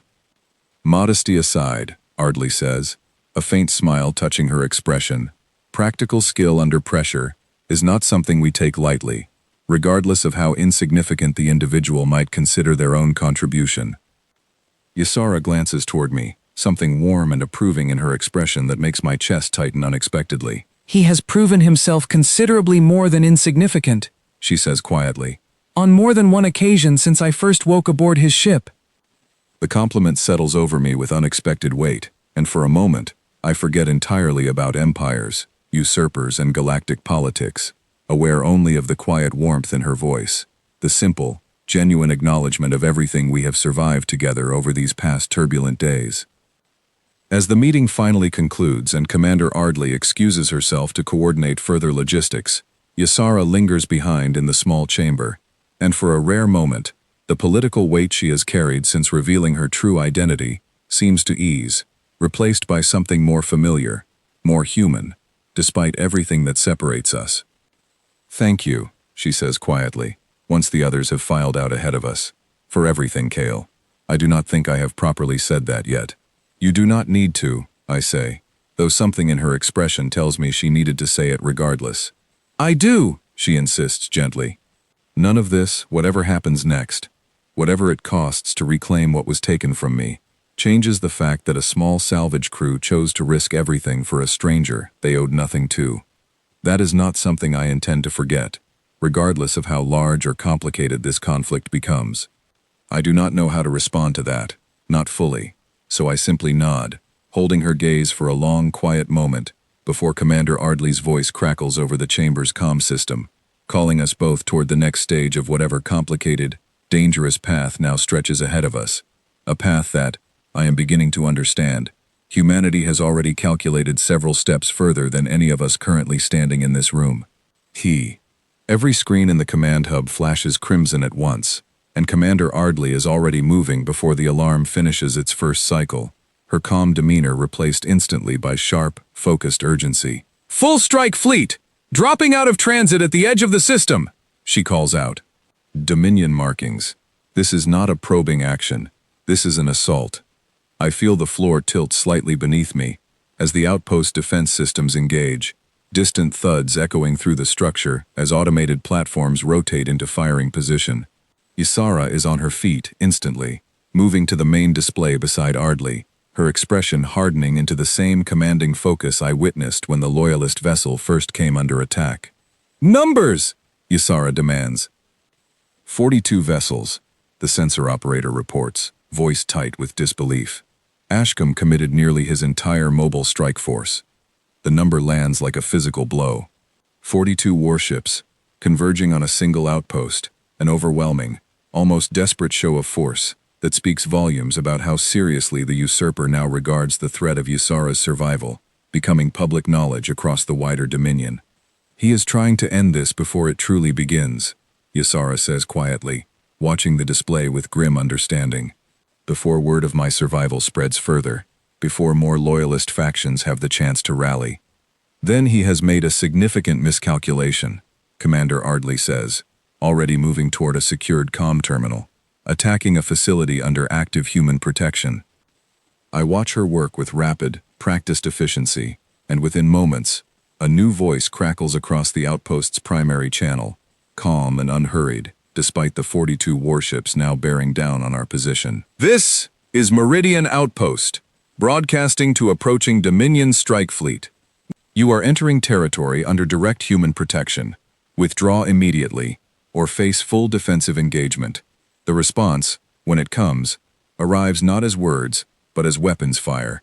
A coordinated volley launched from the lead vessels of the approaching fleet, and the outpost shudders violently as its shields absorb the initial impact. Around me, The command hub erupts into focused, controlled chaos. Crew members calling out damage reports and defensive adjustments with the kind of practiced calm that speaks to extensive prior training. Shields holding at 87%! Someone calls out. But Commander, they are not slowing their approach! Commander Ardley's expression remains eerily composed despite the chaos unfolding around her, and something in that steadiness sends an unexpected chill through me. The recognition that whatever happens next has already been anticipated, calculated, prepared for well in advance of this moment. Deploy the beacon, she says simply. A junior officer near the main console hesitates only briefly before complying, and moments later, a new signal pulses outward from the outpost, distinct from any defensive transmission, carrying a frequency that makes the hair on my arms stand on end, even though I do not fully understand its purpose. What was that? I ask Ysara quietly, watching her expression shift from grim determination to something closer to fascinated apprehension. I do not know, she admits, but I suspect we are about to find out. We do not have to wait long. Barely 3 minutes after the beacon's activation, the sensor display flares with a new contact, dropping out of transit at the very edge of the system, and the reading attached to it makes every experienced crew member in the command hub fall momentarily silent. Single vessel, the sensor operator reports, voice unsteady. Classification unknown. Power output exceeds anything in our current database by a significant margin. The main display shifts to show the approaching ship, and I find myself staring at a shape unlike anything I have encountered before. Vast and severe, its hull a study in restrained, purposeful design that radiates capability, rather than announcing it through unnecessary ornamentation. Where the Dominion vessels bristle with visible weaponry, this ship carries an almost unsettling simplicity, as though its designers understood that true power requires no elaborate display. That is a human warship, I say slowly, though I have never seen anything remotely like it before, some instinct simply recognizing the calculated restraint woven into its every angle. The Ashfall, Commander Ardley confirms, something close to relief entering her voice for the first time since the assault began. Deep patrol frigate, currently the closest deployable asset within response range of Meridian Outpost. The Dominion strike fleet, still bearing down on our position, begins adjusting formation, clearly registering the new arrival, though their approach does not slow. 42 warships apparently calculating that sheer numbers will overwhelm whatever single vessel has just entered the engagement. I watch Ysara's expression as she studies the display, and I recognize in her posture the same disbelief I felt watching the earlier engagement near the Loyalist vessel, disbelief mixed with dawning, uneasy fascination. The Ashfall does not hail the approaching fleet. It does not issue a warning, does not offer the usurper's forces any opportunity to reconsider their trajectory. It simply begins to move, and what follows unfolds with a precision so calculated, so devastatingly efficient, that the command hub falls into stunned, near total silence around me. The lead Dominion vessels break apart under concentrated, overwhelming fire, their shields collapsing almost instantly against weapons systems clearly engineered, with a sophistication far beyond anything the Dominion currently fields. The Ashfall moves through the disorganized fleet with a fluid, almost surgical precision, targeting propulsion and weapons systems with a consistency that speaks to calculated restraint rather than simple destructive capability, disabling rather than annihilating wherever tactically possible, though several vessels that press their attack too aggressively do not survive the encounter. It is not even slowing down, Priya breathes beside me, watching the display with wide, disbelieving eyes. I understand exactly what she means. There is no hesitation in the Ashfall's movements, no visible strain, nothing resembling the desperate reactive combat I witnessed aboard the Kestrel during the boarding incident. This is something else entirely, calculated and methodical, the kind of engagement that suggests every possible outcome was mapped and prepared for long before the first shot was ever fired. Within 11 minutes, the once overwhelming strike fleet lies scattered and broken across the system, the majority of vessels disabled and adrift, a handful destroyed outright, and the remainder retreating in obvious, desperate haste, clearly unwilling to remain within range of a single ship that has just dismantled 42 warships, with what can only be described as efficient, almost clinical restraint. Ysara grips the edge of the console before her, knuckles pale, and when she finally speaks, Her voice carries a weight I have not heard from her before, something caught between awe and genuine unease. "That was not a fair engagement," she says quietly. "That was a demonstration."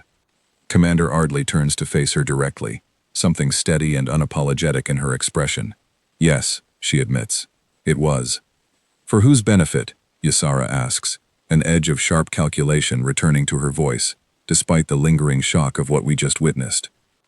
"Several audiences, simultaneously," Ardley answers honestly. "For Ashcombe, and every faction currently watching this conflict unfold, a clear demonstration that attacking a facility under human protection carries consequences far beyond what any Dominion force alone could withstand. For the wider galaxy, confirmation that humanity's presence along these border regions is neither passive nor easily provoked into recklessness. And for you, Empress, confirmation of exactly what kind of ally you have secured, should you choose to continue trusting our support."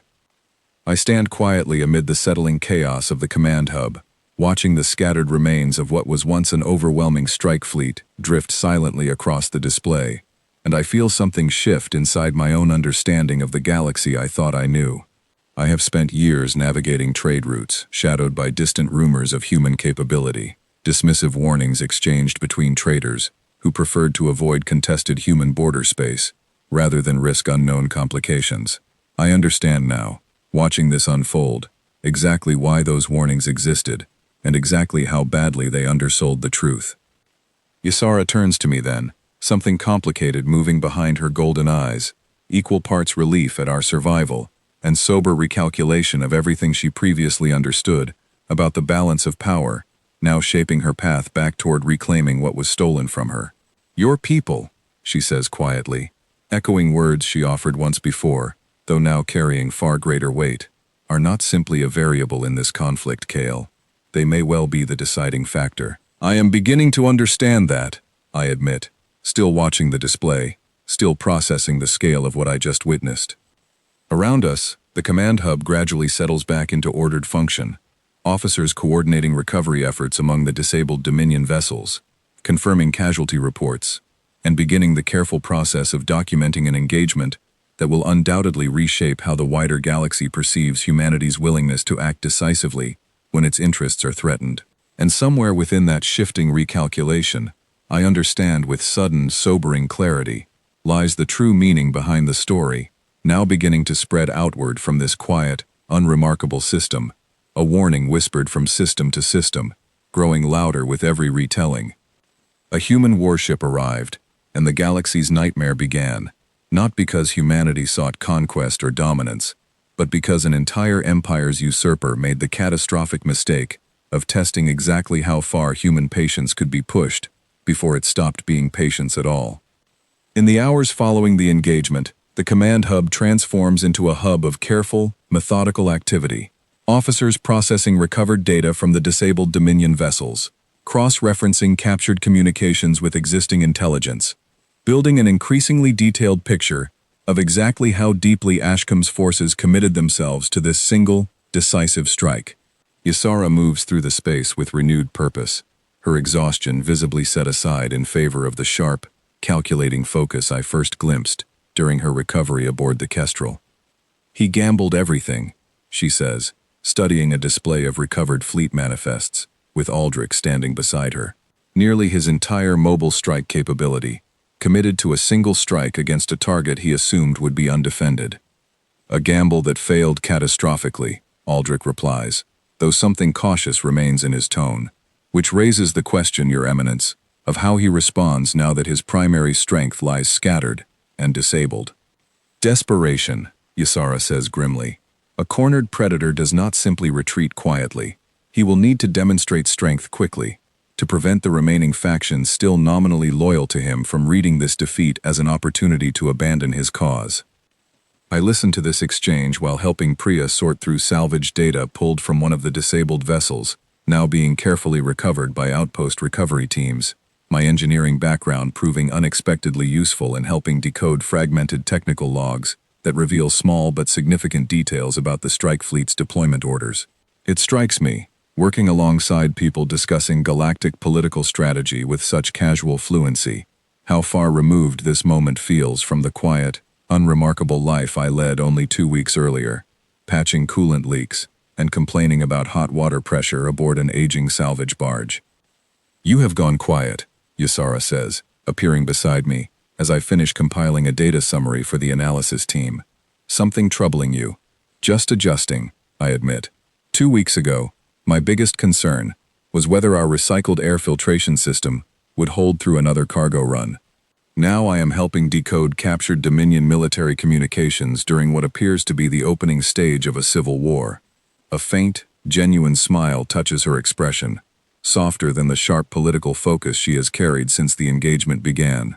"Adjustment," she says, "is something I imagine an entire galaxy will soon find itself grappling with, given what humanity just demonstrated here." "Do you think Ashcombe will retaliate further?" I ask, unable to fully shake the tension still coiled in my chest, despite the successful defense. "Without question," she answers honestly, but not recklessly. Not again. Not after witnessing what a single human vessel accomplished against his entire strike fleet.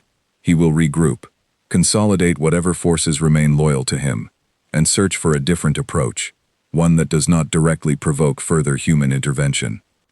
Commander Ardley approaches us then, her expression carrying the same steady composure that has defined every interaction since our arrival at Meridian Outpost, though now threaded with something that looks almost like satisfaction. "Empress," she says, "we have completed preliminary analysis of the captured fleet data. I believe you will find the results significant."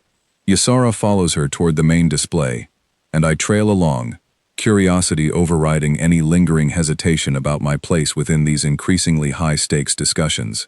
The display shifts to show a detailed breakdown of the defeated strike fleet's command structure, several names highlighted among the captured officers now held aboard the outpost's secure holding facilities.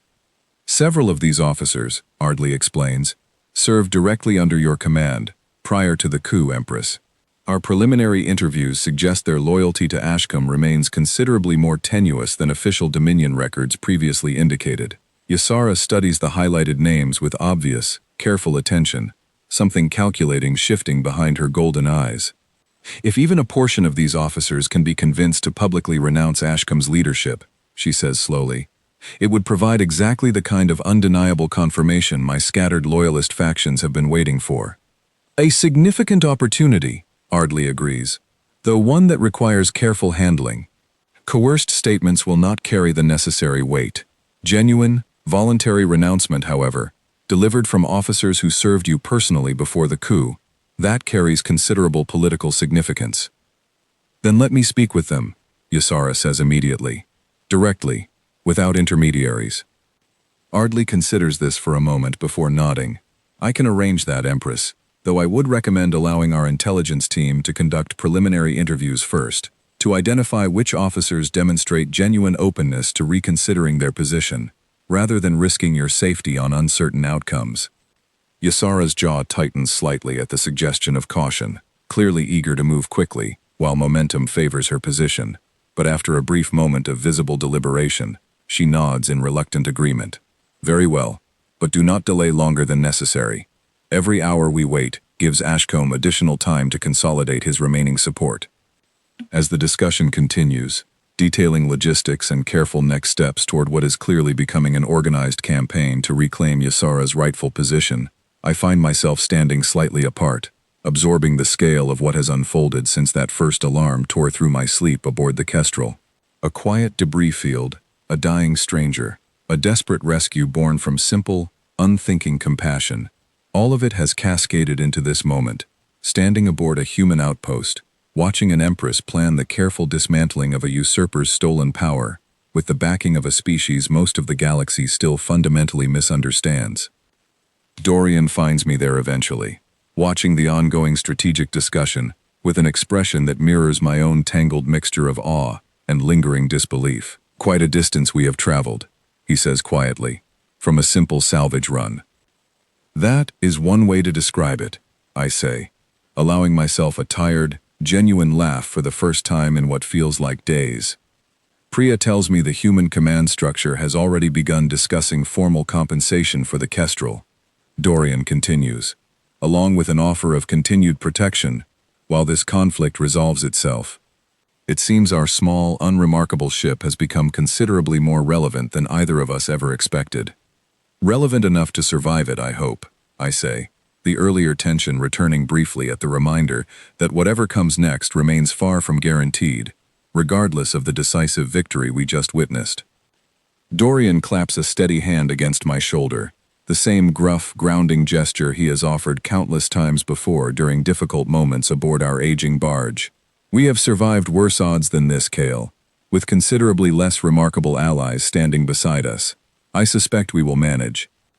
I want to share his confidence fully, and mostly, I do, watching Ysara continue coordinating with Commander Ardley and Aldrich with focused, determined purpose. But beneath that confidence lingers a quieter, more persistent awareness, the understanding that whatever quiet, ordinary life I once possessed has been irrevocably altered, reshaped entirely by a single choice made in a moment of simple, unthinking compassion, and that whatever comes next, for Ysara, for the Dominion, and for the growing, uneasy awareness rippling outward across the galaxy regarding exactly what humanity is truly capable of, none of us are returning to the lives we led before that alarm first tore through the silence of my sleep. A fist pounds against my quarters door hard enough to jolt me upright, and I am reaching for the nearest heavy object before I fully register Priya's voice, calling urgently from the corridor outside. I cross the small room in 3 quick strides, and pull the door open to find her standing there, breathless, eyes bright with an intensity that immediately puts me on edge. "They found him," she says. "Ashcombe. Loyalist scouts tracked his personal vessel to a fortified station near the Dominion capital. Ysara wants everyone assembled in the command hub, now."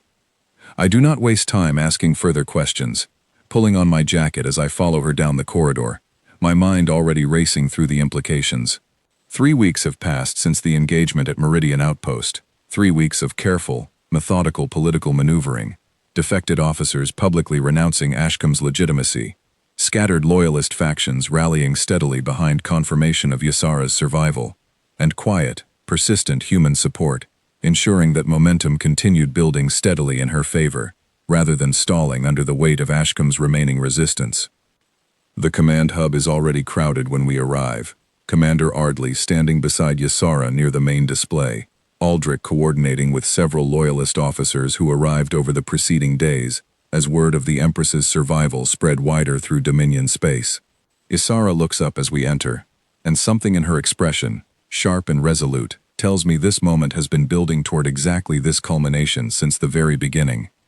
"Ashcombe has retreated to a fortified station near the capital," she says without preamble, addressing the assembled group. "A defensible position, heavily reinforced, clearly intended as a final stronghold should his remaining support continue eroding. Does he know we have located him?" Dorian asks, standing near the back of the assembled group. "Not yet," Aldrich answers, "though that advantage will not last long.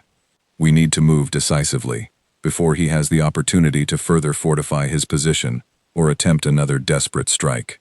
Commander Ardley steps forward then, her expression carrying the same steady composure that has defined every human interaction since our arrival at Meridian Outpost. "Humanity is prepared to provide direct support for a final engagement," she says, "though the ultimate decision regarding tactics and timing remains yours, Empress.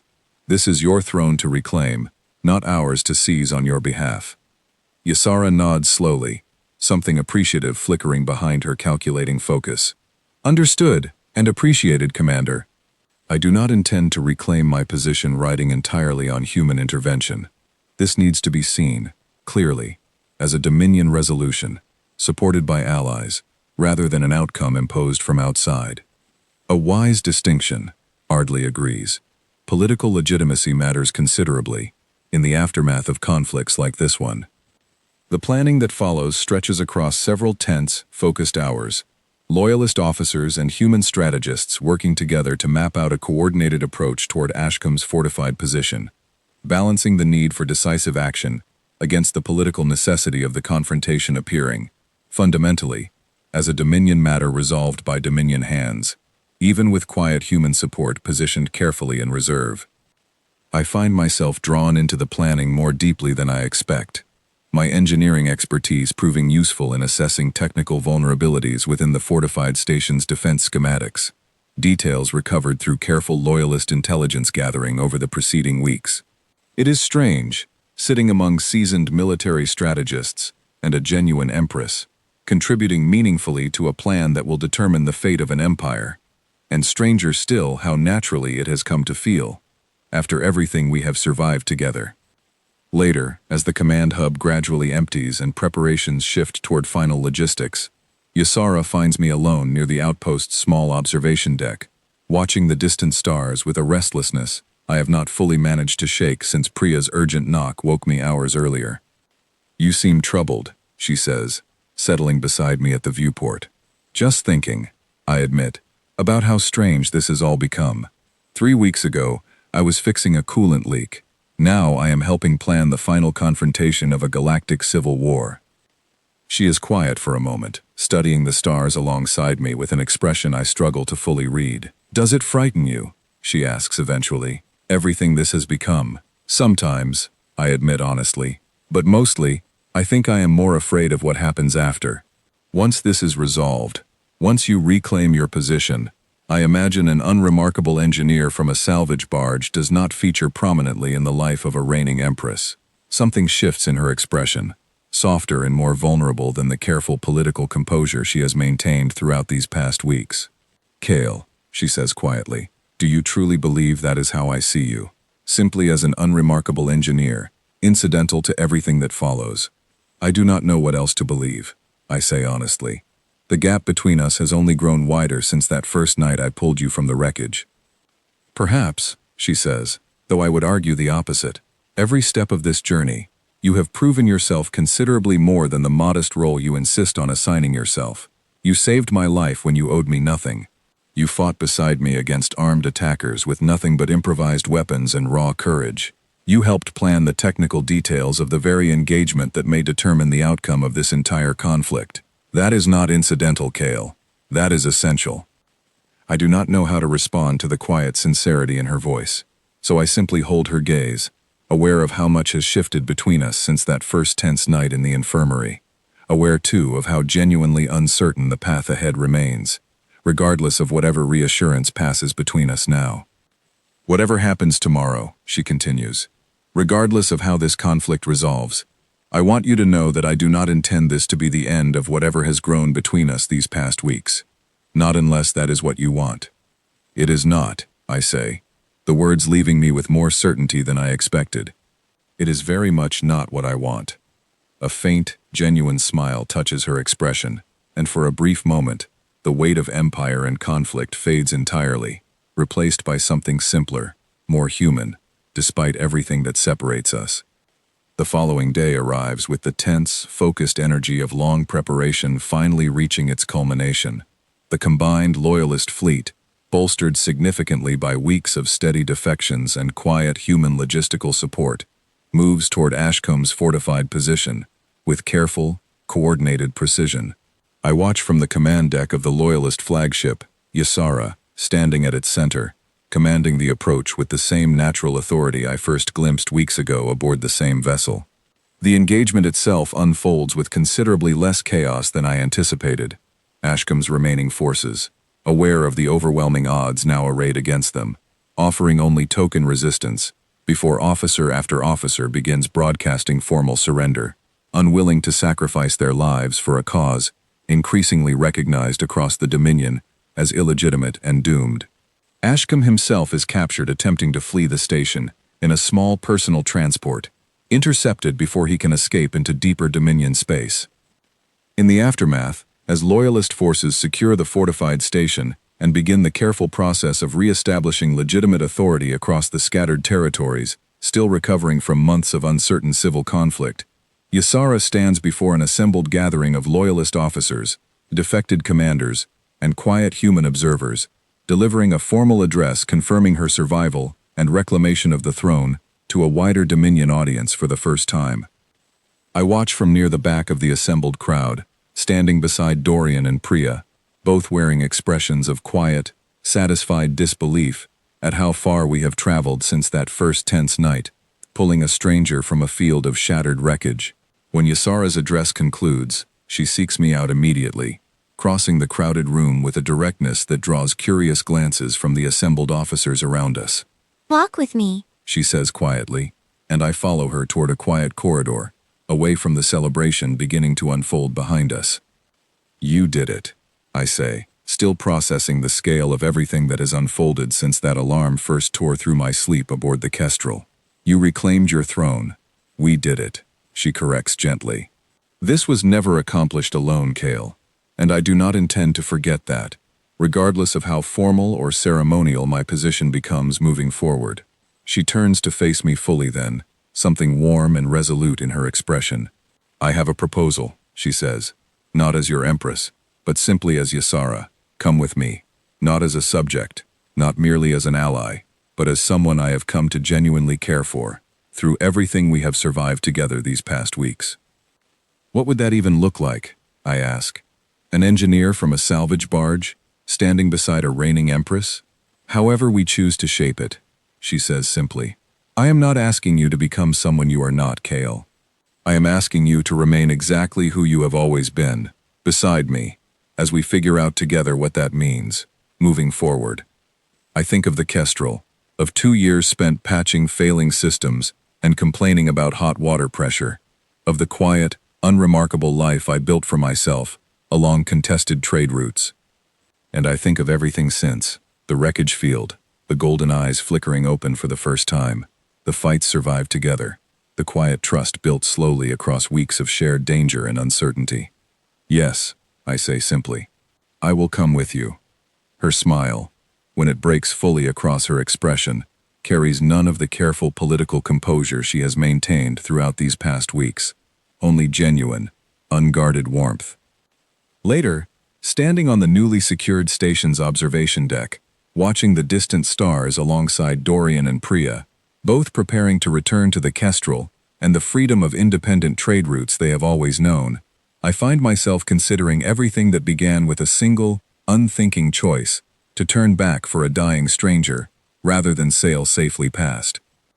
The galaxy will spend considerable time recalculating exactly what humanity's quiet, decisive intervention in Dominion affairs means for the wider balance of power, unsettled by the demonstration of restraint, paired with overwhelming, calculated capability. Word of a single human warship dismantling an entire strike fleet will spread across countless systems, growing more exaggerated with each retelling, until humanity's presence along contested border regions carries a weight of caution few other powers in known space can claim.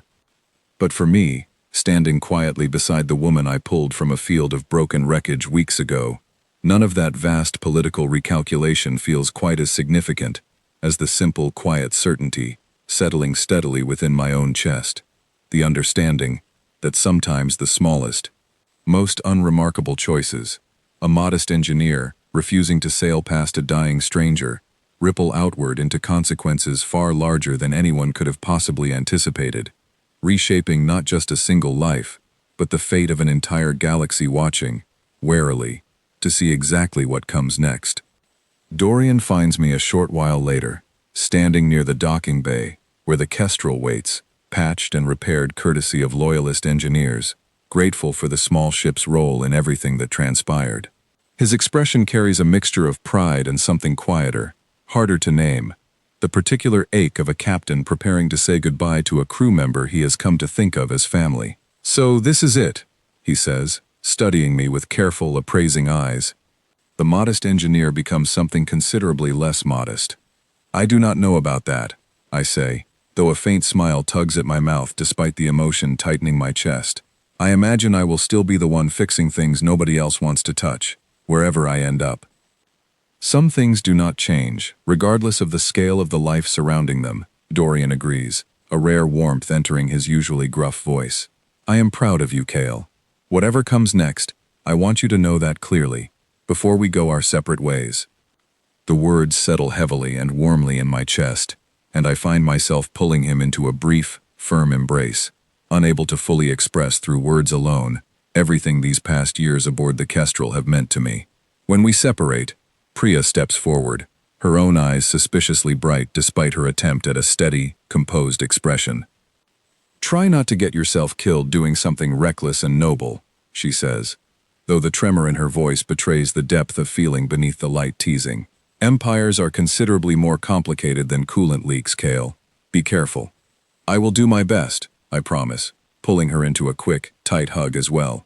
And you two, try not to find any more mysterious life pods drifting in dangerous debris fields without me there to talk you into stopping.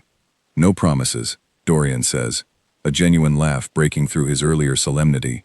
Trouble has a way of finding this crew, apparently, regardless of who happens to be aboard. We share a few more quiet moments together, exchanging stories and memories from years spent navigating contested trade routes, before Dorian and Priya finally board the Kestrel, the small, familiar ship that carried me through so much of my life before everything changed so dramatically. I watch from the observation deck as the barge undocks and drifts away from the station, small and unremarkable against the vast backdrop of stars, exactly as it always has been, and exactly as it will likely remain, continuing its quiet, independent existence along the edges of known space. Ysara joins me there sometime later, her formal ceremonial attire replaced by simpler, more comfortable clothing, now that the immediate demands of reclaiming her throne have eased into the steadier work of governing. She stands beside me in comfortable silence for a while, watching the same stretch of stars that swallowed the departing Kestrel. You are allowed to grieve that departure, she says eventually, gently. They were your family, long before any of this began. They still are, I say. Steez. Just from a greater distance now. Distance we can certainly work to minimize, she offers. The Dominion maintains regular diplomatic and trade channels along most contested border regions. There is no reason your former crew could not remain closely connected to whatever life we build together, moving forward. The offer eases some of the ache in my chest, and I find myself grateful, not for the first time, for her steady, thoughtful consideration of exactly what I might need, even amid the overwhelming demands now placed upon her as reigning empress once again. In the months that follow, the Dominion slowly stabilizes under Ysara's renewed leadership, scattered loyalist factions reunifying steadily under her authority, while quiet, careful diplomacy continues building an increasingly substantial relationship between the Dominion and the human territories that proved so decisive during the conflict's final resolution. I find my own place within this new sprawling life gradually, contributing engineering expertise toward rebuilding infrastructure damaged during months of civil conflict. My practical, hands-on skills proving valuable in ways I never anticipated when I first agreed to accompany Ysara beyond the familiar boundaries of salvage work and trade routes. Word continues spreading across the wider galaxy regarding humanity's decisive, calculated intervention during the Dominion's darkest political crisis, and I watch with quiet fascination as distant systems and rival powers alike begin recalculating their own assumptions about a species so many previously dismissed as insignificant and isolationist. The story grows with each retelling, exaggerated and mythologized in ways that occasionally bear little resemblance to the actual, measured restraint I personally witnessed. But beneath every exaggeration lies the same fundamental truth. Humanity's patience, once tested too far, reveals a capability few in the galaxy fully anticipated, and fewer still now wish to test again. Sometimes, late in the evening, when the demands of rebuilding and governance finally ease enough to allow a quiet moment together, Ysara and I find ourselves back on that same observation deck, watching the same stretch of stars that first carried her survival signal into the debris field where I found her, weeks that now feel simultaneously distant and impossibly close. Do you ever wonder, she asks one such evening, what might have happened had your ship simply sailed past that debris field, as your captain initially intended? Sometimes, I admit, though I do not think I could have made a different choice, even knowing everything that followed. She turns to look at me, something soft and certain in her golden eyes. Neither do I, she says quietly, believe I would wish for a different outcome, regardless of the danger and difficulty this path has demanded of us both. I take her hand, and together we watch the stars continue their slow, silent drift, carrying within their light countless other stories still unfolding across the vast, complicated expanse of known space. Other choices waiting to be made, other quiet acts of unexpected compassion, waiting to ripple outward into consequences no one could possibly anticipate. And somewhere among those distant, watching stars, I understand with quiet certainty Humanity's presence now lingers, as both promise and warning in equal measure. A reminder that even the smallest, most modest among them are capable of choices significant enough to reshape the fate of empires.